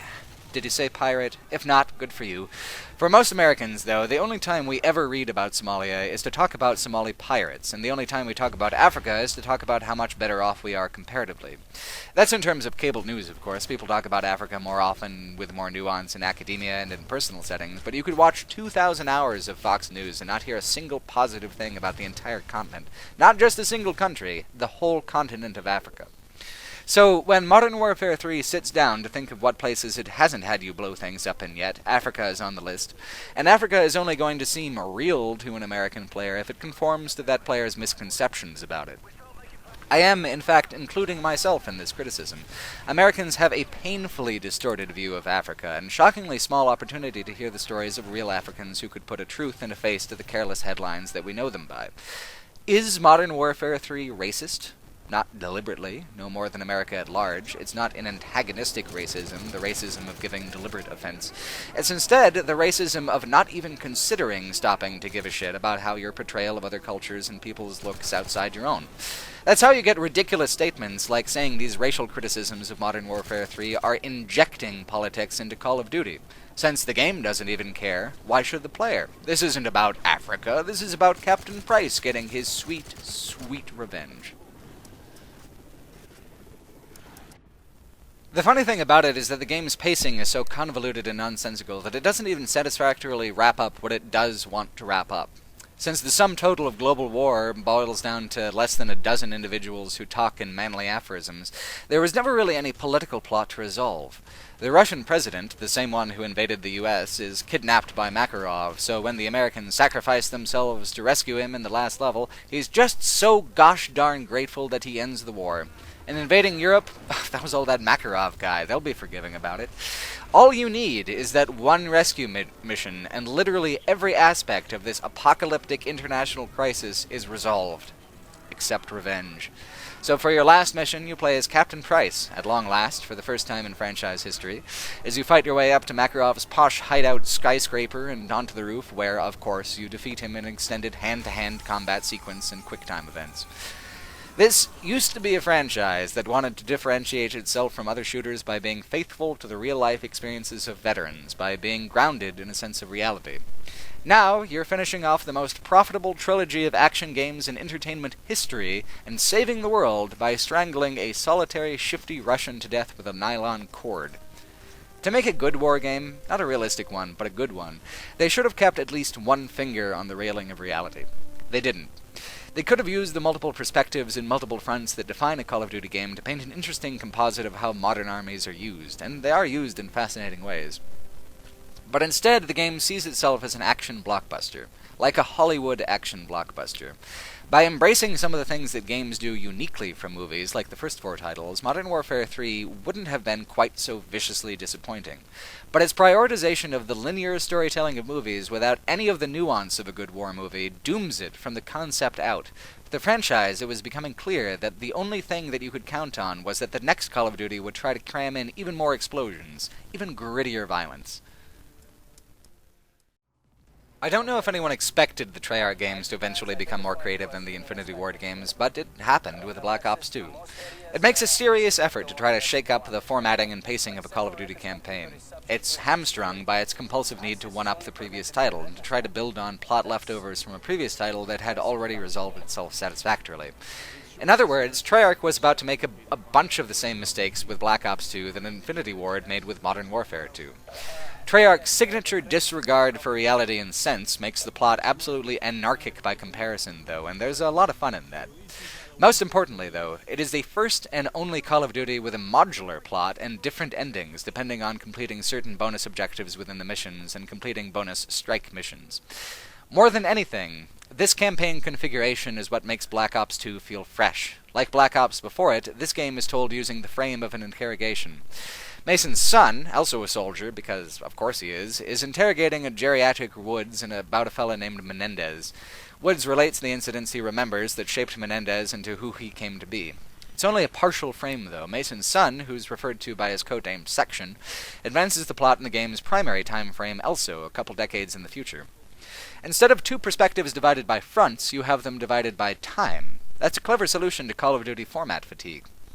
And it works very well. It would work better if the plot made one goddamn ounce of sense, of course. But it's fun and exciting, and it's a great way to keep the plot moving so fast that no one's bothering to slow down and think about it. Because when you do slow down to think about it, what you end up with is a rat's nest of ambition, absurdity, and self-defeating bullshit. I don't know if Black Ops 2 is specifically crafted to be a direct counterpoint to Modern Warfare 3, or if it turned out that way by accident, but either way it ends up addressing a lot of the major complaints people had about the end of that sub-series. Critically, Black Ops 2 seems to have suddenly had an epiphany that the Call of Duty games used to explore anti-war themes within the framework of their war shooter format, and could do again. Of course, the epiphany didn't go so far as to realize that the game has to, at some point, express at least some skepticism of the value of violence instead of rolling around in blood and entrails like a pig in shit, but still. Black Ops 2 tells the story of 2 Cold Warriors whose personal vendetta consumes not only each other's families, but also the world entire. It actually has the potential to be something meaningful. Menendez is a legitimately sympathetic villain, an uncommon thing in a video game, and let alone in a Call of Duty title. And they try really hard to do something interesting with him. But only as interesting as an ultra-violent, hyper-masculine power fantasy can be. That's the product being sold.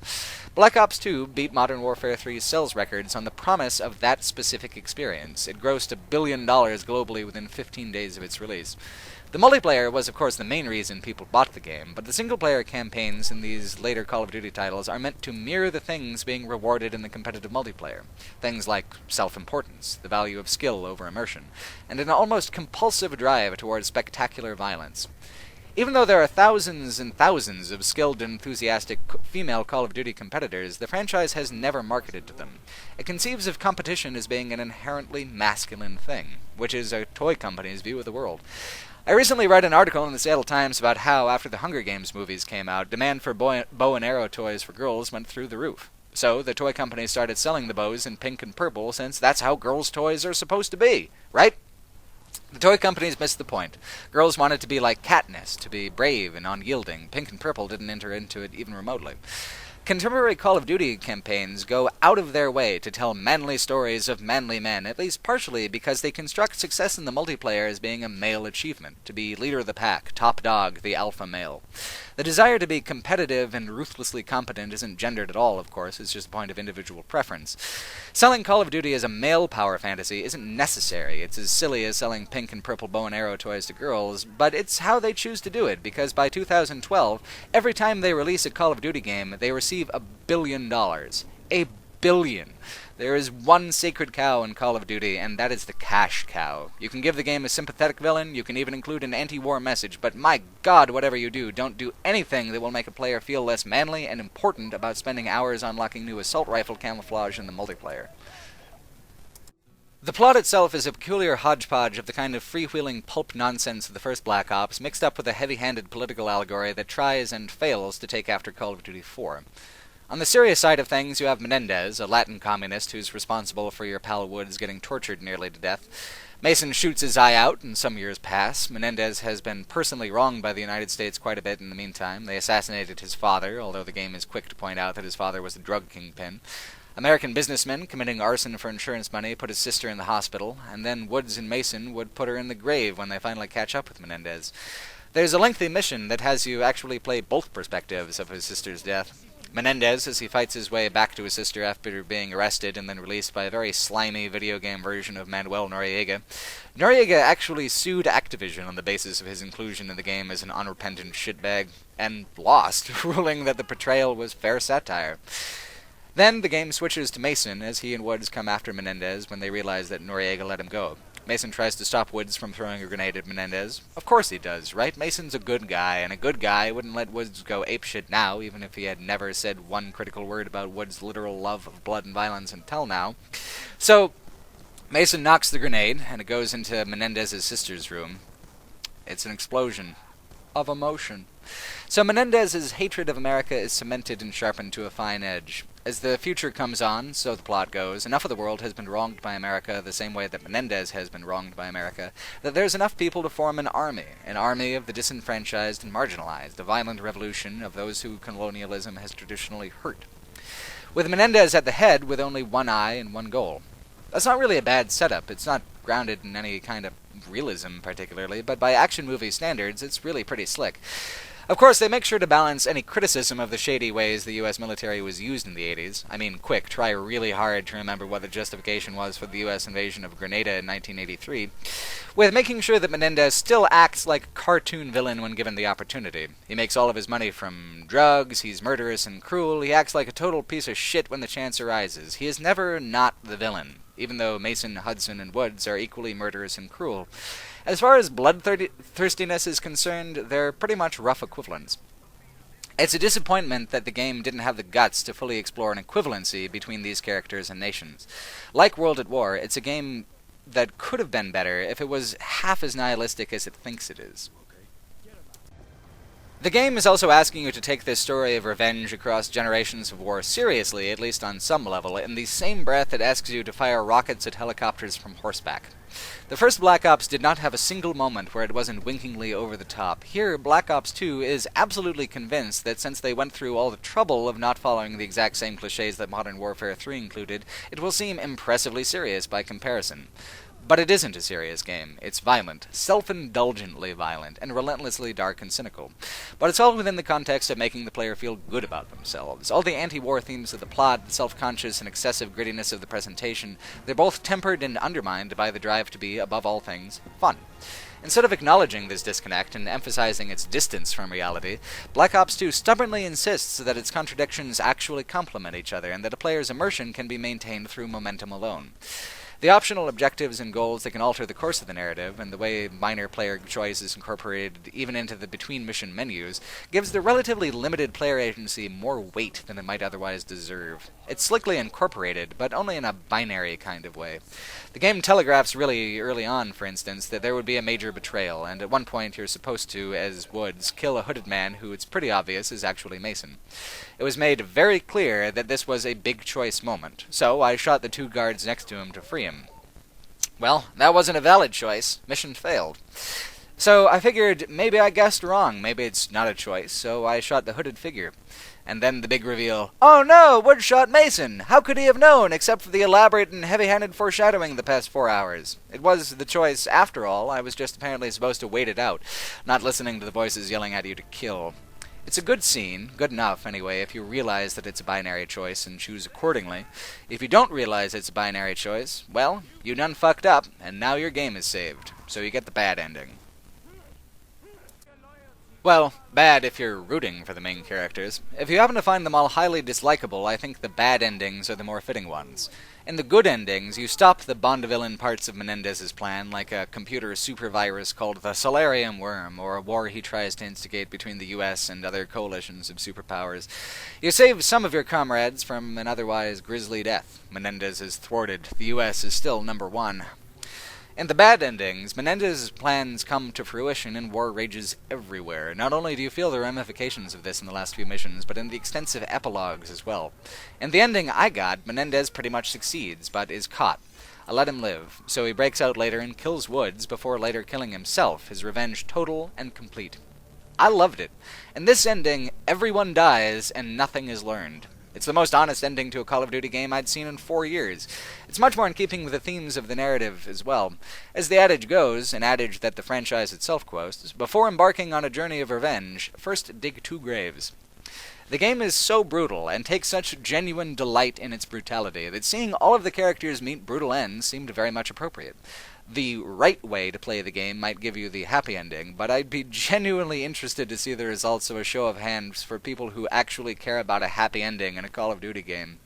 What got people really excited was the fact that Call of Duty was no longer simply based in the wars of today and yesterday. The ice was broken, and now the series could do pretty much anything it wanted, so long as what it wanted was exotic locations engulfed in a blanket of bullets and smoke.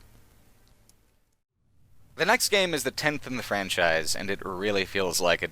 Ghost is a strange game. It's got an obvious ambition towards doing new things with the franchise that seems amazing at first, but completely throws it away in the latter 2/3 by eventually including every tired, unwelcome cliché that it works so hard to avoid in the first few hours of play.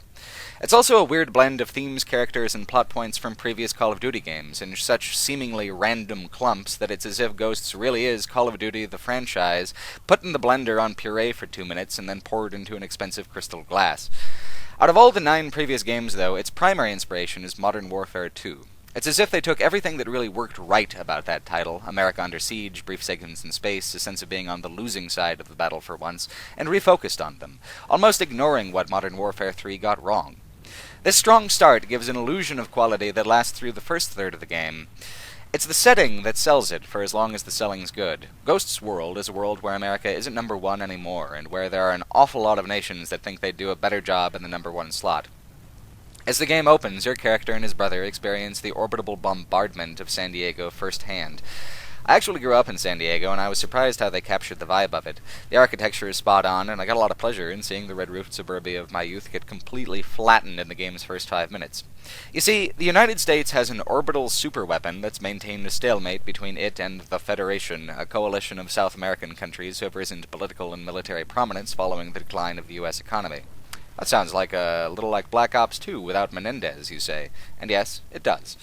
The Federation makes a super-secret space strike against the weapon and then uses it against the U.S. cities in the Southwest and in California, paving the way for a later land invasion. 2 astronaut soldiers, because that's totally a thing in this game, scuttle the weapon and save the U.S. from immediate doom. But the stalemate is over. The U.S. is vulnerable and broken from that point on. It's a great setup for a Call of Duty game. There's constant fighting in the areas that bordered Mexico, turning that corner of the U.S. into a wasteland of violence, weeds, and broken glass.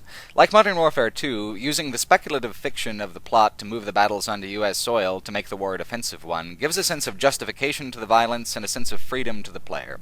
No more million-dollar soldiers mowing down Africans in ratty t-shirts. Now it's a losing battle in the shadows of your own half-destroyed civilization.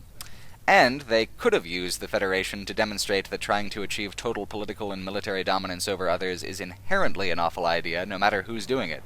It could have set up a powerful parallel with a colonialist Federation trying to seize a weak and vulnerable U.S. It could have done these things if it let itself be a political thriller based on the actions and ambitions of nations and armies on a wide and impersonal scale. There's so much precedence in the Call of Duty franchise for organizing its single-player campaign around that thematic perspective. But that wasn't to be. Once the most basic world building is accomplished, the game pivots in the same direction it has for the past 4 years, the direction of linear Hollywood's influenced stories of individual heroes and villains. Ghosts prioritizes its characters over any kind of political or military plausibility, prioritizes them to the exclusion of almost everything besides special effects. It prioritizes them in a way that doesn't even give them any depth. They are one-dimensional cardboard cutouts, and no one grows or learns anything. At all. Logan, your character, and his brother Hesh are a couple of all-American boys whose father brought them up on stories of a secretive band of ultra-elite super soldiers called the Ghosts. Your dad knows all the stories about the Ghosts, because, obviously, he's one of them. When Hesh and Logan rescue a captured ghost, 10 years after the devastating attacks of the game's opener, they get to join the squad. After that point, the Federation is no longer a meaningful part of the plot. Sure, the Federation is a coalition of global superpowers, but they don't really matter. What matters is Rourke, the ghost who the Federation captured, tortured, brainwashed, and turned against the other ghosts. Rourke is the enemy. Everyone else, all the combined might of the Federation, is powerless against the eliteness of the Ghosts. So, obviously, only a ghost can kill a ghost. So the only global danger facing the United States is Rourke. Just Rourke. You fight Rourke on a plane, you fight Rourke in the rain, you fight him on the land, and you fight him with your hands. The worst thing about the writing in Modern Warfare 2 and 3 was how it seemed like the fate of the world revolved around just a half dozen people. In Ghosts, it doesn't just seem that way, it is that way. The root of the problem is how the game has no respect for the perspective of an average soldier, has no interest in anything that does not fit its laughable definition of elite. As the game opens, dear old Dad tells his story about the Ghosts. I'm going to read a few lines and let the game tell you what it does value in its own words. Quote, "As they lay in wait, the blood from the dead poured over them. The sand stuck to their skin like a shroud, changing them, anointing them. When the enemy drew near, the remaining 14 rose out of the desert sand. They were like hunters that couldn't be seen, using stealth their enemies couldn't defend against. When the men ran dry of ammunition, they used their blades, and when the blades ran dull, they used their hands. When the dust and sand had settled, only one of the enemy had survived. He was picked up in the desert, wandering aimlessly, traumatized. He expressed warnings to others of a force so menacing and unbeatable it could only be described as supernatural. He called them ghosts." You see, it is not enough to be a soldier, to do extraordinary things because it's, your job. You have to be so unbelievably badass that your enemies would hesitate to even describe you as human.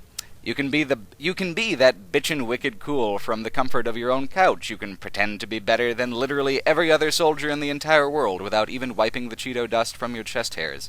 The fact that they've made a compelling setting matters not at all in the face of the entire game being a power fantasy so blatant and so childish that it made me feel like a moron for playing it. Ghosts really could have been an amazing game if they had remained focused on being a reimagining of Modern Warfare 2's signature strengths. Strengths that come from the tension of being a beleaguered warrior on a losing battlefield, with the continued existence of your country as the stakes. Instead, we get this ridiculous story of a force so menacing and unbeatable it could only be described as supernatural. There is absolutely zero dramatic tension in being unbeatable. Zero. The fact that the game thinks it can avoid this problem by putting in a villain who is equally as unbeatable and supernatural doesn't make me feel that dramatic tension again. It makes me wonder if I'm playing the bloodiest G.I. Joe game ever produced. Of course, all Call of Duty games are power fantasies, but I haven't complained about it much until now. That's because the power fantasy is one of the most important aspects of the franchise in terms of why it's so successful. Everyone I know who plays games plays Call of Duty, even people who don't otherwise play games, even people who you would not expect to play a Call of Duty game. At the pizzeria I worked at the past 4.5 years, most of the delivery drivers play Call of Duty. Most of the delivery drivers are also Middle Easterners from Syria, Iran, Turkey, and elsewhere in the region. They are mostly English as second language speakers, and none would consider themselves gamers. Still, they play the hell out of the franchise, and they love it. Once my assistant manager asked Marwan, one of the drivers, if he liked to, quote, pwn noobs, and of course Marwan had no idea what the hell the manager was talking about, so he replies, "Oh no, I like to stab," and makes a little stabbing motion from the game. I loved that response. He's not part of the gaming community, he doesn't know the lingo, he doesn't care to know the lingo, but he's still good enough at the game to get a ton of melee kills in multiplayer. It's his favorite thing. The ways in which a Call of Duty game make a player feel powerful and meaningful, both in the single player and the multiplayer, are so straightforward and easily felt that it transcends a language barrier and a cultural barrier. It's a blatant power fantasy, but it's a very accessible power fantasy. People turn down their noses at Call of Duty games on a pretty frequent basis, for a number of different reasons. Critics tend to get all snooty about the nonsense plots and gleeful ultra-violence. Players tend to get all snooty about how accessible the game is to those who don't consider themselves gamers, saying Call of Duty is a shooter for casuals, like casual is a bad thing. Both these criticisms will never arrive at why these games still make $1 billion every time they put one of them out. Call of Duty is a franchise for working-class gamers, and it fits in not only with the lifestyles of working-class people, but with our psychology as well. One thing a lot of gamers don't seem to appreciate, that I think is critically important, is that time is actually a major luxury in the real world, and games take more time than any other piece of popular entertainment to consume. Even books. And the time it might have taken you to play Dragon Age Inquisition, you could have actually read War and Peace, if you wanted to, or any other 1,000-page book, and still had time for a leisurely lunch. Call of Duty single-player campaign missions provide the absolute maximum amount of cheap excitement for an absolute minimum time investment. Any minute spent in multiplayer is just as exciting as any other minute spent in multiplayer, and you need only to play for a few minutes to feel like you've gotten in some good kills and had some good fun. Like mobile games, Call of Duty provides fun in doses that you can fit into the unstructured time in your life, even when you work so hard that you have barely any unstructured time at all. If you work a 10-hour shift, bus home for an hour, and then only have another hour or two to drink some beers and fall asleep before you have to do it all over again in the morning, you're going to want that time to really count for something. You're going to want to do something that makes you feel less like the work is all you are. In America, people in service positions and blue-collar positions don't get as much respect as they used to. When you spend more than half your monthly income on rent, you're handcuffed to your job, no matter how bad, no matter how humiliated you are by it. And businesses are legally allowed to humiliate their employees, and it happens all the time. If you make an hourly wage in America, you don't have a lot of power. You're grasping the short end of the stick, the end of the stick that's also coated in day-old dog shit. So here comes a game that gives you an experience that fires up all the parts of your brain that say you are special, you are powerful, you are skilled, and you matter, in a short enough amount of time that you don't even have to make any adjustments to your daily routine to accommodate the game. And all your friends are playing it, and you can play it together with your friends. Call of Duty games aren't the most profitable and ubiquitous games on the market because of how they are special as games. They achieved that prominence because of how they fit into people's real lives and the recreational need they fill beyond the core gaming community. As the series veers further into uncritical power fantasy, it is only in recognition that there is a social need for power fantasies in a world so eager to disempower you. Ghosts jumps the shark, though. It is so absolutely ridiculous and so lacking in tension that the player's triumph and power loses its impact. The game assumes that the player is the best of the best from level 1, and the thrill of a good power fantasy is to start from what you are, an average human, and grow to become something greater. So Ghosts grinds through its paint-by-numbers plot, occasionally giving you something so visually spectacular you forget why you were irritated with the game at all in the first place. But the game will always remind you again. Although the plot tries to refocus on the Federation rebuilding the orbital weapons platform that was destroyed in its opening, it takes an extremely long time for the game to get there. You keep getting interrupted by Rourke, then the fact that he's either hunting you or you're hunting him, and probably about 80% of your total playtime. It's a war between nations, expressible as a grudge between a helicopter full of beefy white guys and another beefy white guy who used to ride in the helicopter before he got all evil and stuff. Like the end of Call of Duty 4, the last few missions all bleed together into one massive operation, namely the destruction of the new Federation orbital platform and its groundside control room in the Atacama Desert. The space combat is especially fun, even if it's especially dumb. Don't worry if you get shot. It's not like losing suit pressure would in any way kill you. I mean, it would, but this is Call of Duty, so get shot all you like. The special effects at work are just amazing nonetheless, and then there's the equally visually stunning final level where you work your way up through a cargo train, an aerially suspended cargo train, to catch up to Rourke and have your final revenge. Are you getting tired of revenge in Call of Duty games? Me too. I miss victory being enough. I miss nations behaving like nations, not infinite pools of disposable henchmen for the silly villains. And I even miss it being enough to shoot the final boss and have him be dead. You see, Ghost saves its most infantile moment for the end. You shoot Rourke point blank with a massive revolver many dozens of feet below the surface of a lake. He should be 20 different kinds of dead. So should your character, but, power fantasy. So you save your brother and savor your victory on the shore as expensive explosions occur in the distance. Yep, time to sit back, relax, and have Rourke appear from out of nowhere, feeling no worse for wear, and drag your character off to be tortured and brainwashed the same way he was. Only a ghost can kill a ghost, except when they need a dangling thread to base a sequel around. So next time, Ghosts 2 will have 2 ghosts who are very bad men doing very bad things. Oh no! Who will save us? Here's some next game spoilers. It's gonna be Player 1. After playing Ghosts, you wonder, will they ever make a Call of Duty game like they used to again? Shockingly, yes, they would, and they did. But it wouldn't be Infinity Ward or Treyarch who would do it. Franchise newcomer Sledgehammer Games would helm Advanced Warfare, the 11th and most recent Call of Duty. Sledgehammer seems to really understand, on a fundamental level, where the franchise had gone astray. Advanced Warfare is flat out the best Call of Duty since Modern Warfare the First back in 2007. It has the same sense of excitement, the same vibrancy of presentation, and the same political resonance with issues that the player grapples with outside the game. It's literally everything I wanted in a Call of Duty game, but had pretty much resigned myself never to find there again. Plus, it's a single-player campaign that's influenced by the multiplayer in positive ways for a change, namely a newfound gameplay emphasis on gadgets and mobility. Instead of venerating competition and self-interest above all else, the multiplayer uses exosuits, a kind of power armor/mobile weapons platform that grants the player a handful of useful and exciting tactical abilities. This shakes up the multiplayer quite a bit, and the single-player mode is only affected by it in the level design, in a good way, in a way that encourages a much more prominent use of wide-open spaces and multiple paths of approach, as well as giving the player wall-walking and building-scaling abilities. The narrative, then, is left to do whatever it wants thematically. The exosuits and increased tactical variety, like the introduction of 6 new grenade types, are enough to sell the game. Having a really solid, engaging story will only help sales if you've got these new and exciting basic back-of-the-box features down. If the past half-decade of Call of Duty games have shown players anything, it's that Sledgehammer didn't have to bother taking the single-player campaign seriously unless it was important to them. I'm both grateful and delighted that they not only took it seriously, but used the opportunity to explore some meaningful themes. While Advanced Warfare is still a linear narrative with clear heroes and villains, that's not the sum total of the game's storytelling. Its central question is one that the franchise had been toying with for a while, with its emphasis on covert operations and more elite-than-elite unkillable badasses, but this time the game asks the question seriously. How relevant is national identity in the digital age? The game opens with 2 Marine privates participating in their first combat action, repelling a North Korean push into Seoul. Fighting the North Koreans sounds like it could be the whole plot, but luckily the story is much more ambitious. This action only provides the backdrop for the beginning of Jack Mitchell's journey.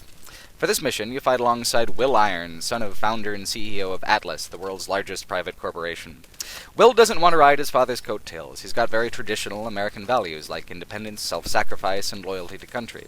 So, naturally, he joins the Marines. It's easy for people to make fun of that kind of mindset, of actual patriotic sentiment in the year 2015, but it's actually a very common perspective. I have many friends and family members serving in the Air Force and Navy, with older generations of my family having served in the Marines. Of course, there's a lot to criticize about how the American military is used, but assuming that people in it are warmongers is extremely reductive and, frankly, pretty insulting. Everyone that I know who serves or did serve did so because, on a deep and fundamental level, they felt like they owed something back to their country, or needed the definition in their lives that military service provides. Most people I know in the military are kind, they're caring, they're charming people, the men and women both. But they sure do have a job that can call upon them to do violence and logistically support violence. That's the reality of it. The business of maintaining a nation requires violence in the real world. I wish with all my heart that wasn't the case, but it is. I enjoy a lot of comforts and I enjoy a lot of freedoms as an American, for both good and ill. Those comforts and freedoms are supported by our standing armies. So Will Irons might seem like someone to make fun of for his earnestness and hard-on-your-sleeve patriotism, but there's a lot of people in the U.S. military right now who are just as earnest. It's the kind of attitude that drove the American military during World War II, the kind of things that the very first Call of Duty game celebrated about its soldiers. It's still a modern Call of Duty game, though, so Will's affable selflessness is going to get him killed in the first level. Mitchell almost dies with him, as do 6,000 other Marines, as the game tells it. It's a very costly, destructive battle, both internationally and, for one CEO, very personally. Which brings us to the moment that the whole internet decided was extremely hilarious, the funeral scene. Now, it would have passed by without commentary if they hadn't have tried to make it a little interactive, with press F to pay respects. It's a silly little piece of video game interface in the middle of what's supposed to be a relatively reflective scene. It brings up a good question, actually. How interactive are linear game stories supposed to be? The branching, multiple endings approach of Black Ops 2 was pretty good, but Advanced Warfare wants to tell a tighter story than that. So they include these little moments of interactivity to remind you that these are your shoes as well as Mitchell's, that this is something you're supposed to experience from a genuine first-person perspective. We can all agree that it doesn't work in the funeral scene, although I do like the idea of having the player deliberately pay their respects to a fallen friend instead of it being automated. It's just that the boldness and friendliness of the white and yellow text, normally not an issue, just tanks the scene. It's like Clippy, the MS Word paperclip, appearing during a funeral. It looks like you're trying to grieve for a close friend. Would you like some help with that? It works really well elsewhere, though. Consider the upcoming scene where your cybernetic replacement arm, courtesy of Atlas, gets calibrated. It really gives a meaningful sense of otherness to that arm, gives it a foreign quality that doesn't let you forget that it's there during the upcoming excitement. QuickTime events aren't themselves a bad idea, it's just how you choose to use them and how they affect the tone of a scene. Sometimes they can highlight the game's artificiality in ways that contradict what the scene is trying to accomplish, like the funeral scene, and sometimes they give it credibility, like with the arm. Call of Duty gets QuickTime events right more often than it gets them wrong, especially in this game, press to pay respects aside. It's also where you meet Will's father and the game's villain, Jonathan Irons. When Gary Oldman really committed to his voice work in the Treyarch games, it lent them a gravitas that elevated the experience quite a bit. Kevin Spacey's performance, both in the voice work and as a digital actor, is the keystone that holds the game together. He's a villain, sure, and every player can see that coming. It's easy to criticize the predictability of that plot twist. It's not the surprise that counts, though. Spacey does such a good job as a villain, like in his hit show House of Cards, that you just want to see him go through the motions and watch him do it in his own Spacey way. Like Patrick Stewart in Star Trek, a great actor saying ridiculous lines gives them a breezy significance, sucking you in with the performance and not the dialogue. The script, though, is actually pretty good, not challenging, but thoroughly realized and very well paced. Jonathan Irons, a CEO of the world's largest standing army, a private corporate army for hire, is pretty much the most important man in the world. He makes more money than nations, wields more firepower than nations, and has control over global infrastructure more than any single nation ever could. The only thing keeping him from being the man who literally runs it all is that nations don't depend on him completely. He's just a businessman, even if he is the most powerful businessman. So, a terrorist group called the KVA begins a series of attacks against the First World, including the destruction of major American cities by sabotaging nuclear reactors. Irons finds out, and does nothing. Already, beleaguered nations with no interest in fighting a lengthy war with global terrorists are turning to Atlas to do it for them. Not the United States, but many other nations. And really, what has the United States done for Jonathan Irons? He grew up, like I did, with the tanks and confusion of the Iraq War dominating his experience of what it is to be an American. Then, the wars of America took his son, Will. And for what? Defending one Korea from another? The Cold War is long over, superpowers are long past being as relevant as they once were. There's a power vacuum already. If Irons lets America die the way they let his son die, they will have no one to turn to for help but him. That's how you write a villain. In Black Ops 2, Menendez was only a sympathetic villain because they went way, way out of their way to cement a player's vision of him that way. In other Call of Duty titles, like Modern Warfare 2 and 3, villains like Makarov were cartoonish and paper-thin. In Advanced Warfare, Irons is a truly dynamic villain. There is humanity in him. Somewhere. The game gives you a sense that he's moved away from that humanity deliberately, that he's indulged his darker impulses out of bitterness and pain, and there is literally nobody powerful enough to stop him. Not really anyone who even cares enough to do so. 4 years after the terrorist attacks that bring America to its knees, Atlas has rebuilt, but only so far as Atlas wants to rebuild. In Detroit, people are huddled into Atlas-brand refugee camps. It's systemic poverty under the guise of a helping hand. It's the face of unchecked corporate greed, smiling, always unfailingly polite and smiling, even as their Italian leather boots push the people down. Mitchell is an Atlas poster boy now, one of the few men and women Irons really trusts and who trusts him back. Then, when the opportunity to kill the leader of the KVA arises, the man who planned the attacks, Irons takes it. He sends his inner circle, Mitchell, a lady Spetsnaz named Alona, and a Brit named Gideon. Here in Advanced Warfare, you have the three nationalities of the original 2 Call of Duty campaigns fighting a war in a time when nations are becoming a thing of the past. It's a really fun resonance. As he dies, the KVA leader passes on proof that Irons knew about the about the attacks. Irons strikes first when Alona uncovers what Irons was trying to hide. It takes a while to get to that moment, but all the build-up makes it feel really significant. Mitchell and Irons seem actually to be close, and the betrayal really does have a personal feeling to it. It's well done. Maybe I'm making more of it than I ought to, but I'm just so damn grateful to have the narrative firing with the same precision as the special effects for once that I'm inclined to be impressed. From there on, the details of the plot take a turn for the cliché, even if the execution remains top-notch. Irons has a bioweapon called Manticore, which kills anyone whose genetic profile doesn't fit that of registered Atlas employees. Everyone already depends on Atlas for the survival of their economies. He keeps the lights on now, not governments. With a bioweapon like that, he can hold the whole world hostage. So, with a smile and a sneer, he does. It's a story that takes all the iconic strengths of the franchise, beautifully realized exotic locations, fast-paced and brutal gunplay, a plot divided into lengthy missions with tremendous internal variety, and leverages them for all they're worth. Once Irons betrays his inner circle, Mitchell's old squad leader from back in the Marines contacts him. The U.S. has had its suspicions about Atlas for some time, mostly on account of Irons' complete dismissal of the opinions of the Joint Chiefs of Staff. They can't control him, but they need him, and yet they can't prove that he's doing evil just yet. So they have a counter-Atlas group called Sentinel just ready to roll out. While the hero might be Mitchell and the villain might be Irons, the battle being fought is between the increasing reliance on privatization and the use of corporate mercenary outfits like Blackwater in the real world, versus the traditional significance of national armies. The Marines have to represent America. They are supposed to act as America's representatives in the world, and they're supposed to be beholden to the American people. They have, on some level, a diplomatic and ethical mandate not to act out of greed. Has the military been used for purposes of greed? Absolutely. But unethical use of the military reflects poorly on the country as a whole. We are still accountable to our international peers. We have international peers. Corporate armies act out of self-interest at all times. In Imperial Life in the Emerald City, one of the best pieces of muckraking about the American occupying administration following the Iraq War, the book highlights over and over again instances where Blackwater troops act like thugs and Marines get the blame. To the Iraqis, it's all Americans. What's the difference? To the Americans, it's shameful. We should hold our soldiers to a higher standard than Blackwater does. The traditional military does. But Blackwater looks after its own, even when their own behave egregiously. Atlas, in the game, is Blackwater taken to its extreme, but the atrocities and pain that Irons and Atlas cause stem from a very serious real-world inspiration. In a particularly visually stunning moment, Irons attacks San Francisco and destroys the Golden Gate Bridge. How could this happen, the characters ask. Doesn't Irons care about his country? Well, no, he doesn't. He only ever cared about himself and his son and his money. The game is pro-military, that's true. The whole narrative is an argument for the relevance and legitimacy of national armies, but it isn't pro-war.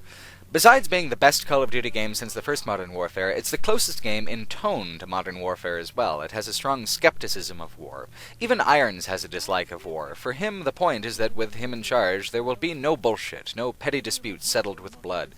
Just Irons and his vision for humanity, with Atlas as its kindly caretaker.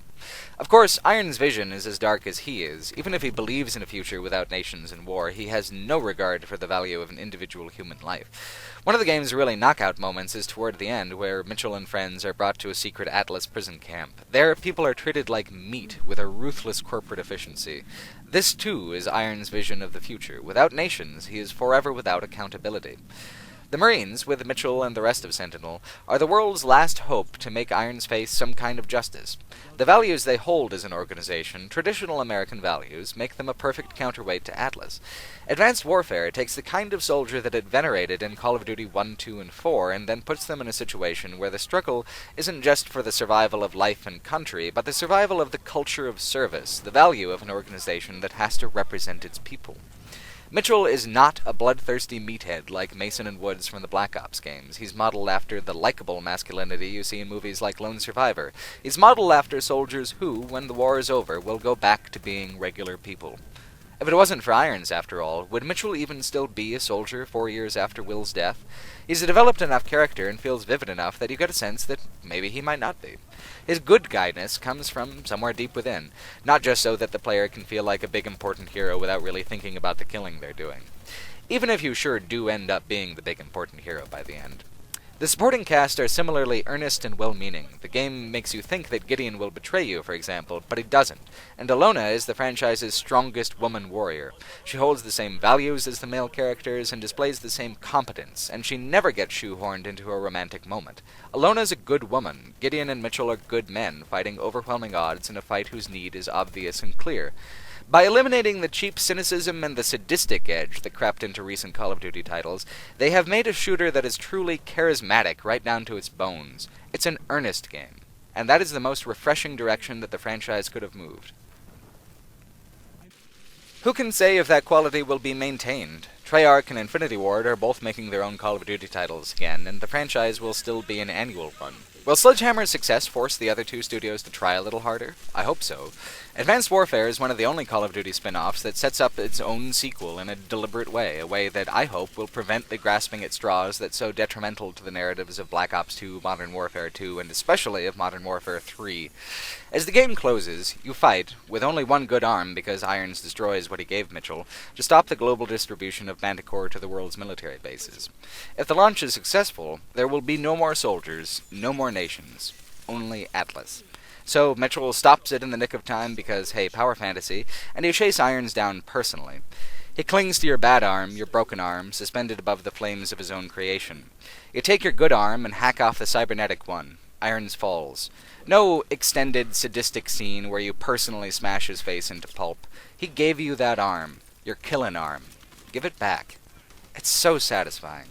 But the world is still in disarray. Irons may be dead, but there's a major power vacuum, a vacuum that only Atlas is able to immediately act on. There's your setup for the next game, and thankfully, it's not a bad setup at all. This 11th game has made people excited about the franchise again, excited for what it can do with enormous budgets, excited for the enthusiasm that Sledgehammer gave back to the franchise. All Call of Duties play mostly the same, that's true. But each is unique, and it is up to each game to decide what kind of war shooter it wants to be. And Call of Duty games have wanted to be damn near every kind of war shooter under the sun. It's one of the biggest intersections of gaming culture and the greater mass of pop culture. The demand for it from consumers to be similar to previous titles is strong. The demand from critics and other consumers for it to be completely different than previous titles is equally strong. How will the different studios interpret those conflicting pressures? It's a fascinating and exciting dynamic, and it's a dynamic that you'll miss completely if you dismiss all the Call of Duty games as being uniform jingoistic shitfests. They are nuanced and complicated, even in the ways in which they're deficient. And I love them. I love them for the meaningful things they say, and I love them when they're so cheesy I can't shoot straight for laughing at them. They are pop culture. They are real culture. They are the most profitable and popular entertainment series in American history. And you know damn well I'm buying the next one. Thanks for watching. This video would not have been possible if not for the support I've been getting from the crowdfunding website Patreon.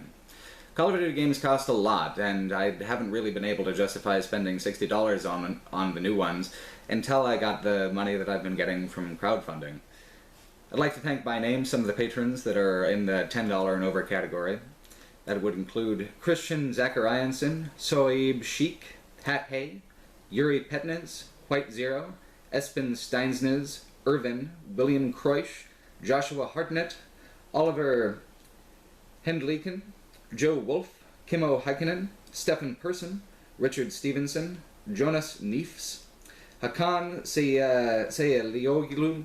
Would you actually send me a message if you're interested and tell me how to pronounce your name, because I have not been able to figure it out in any of the videos that I've been doing so far. Jonas Rack, Preston Allen, Daniel Zooks, Signe Jensen, Ken Young, Dalton Seiler, Nobody, Jonathan Fleichener, Sil, Sangusta, Ryan Gunst, Brad Wallace, Connor Biblo, and Kumarin Vijayan. Thanks again for watching.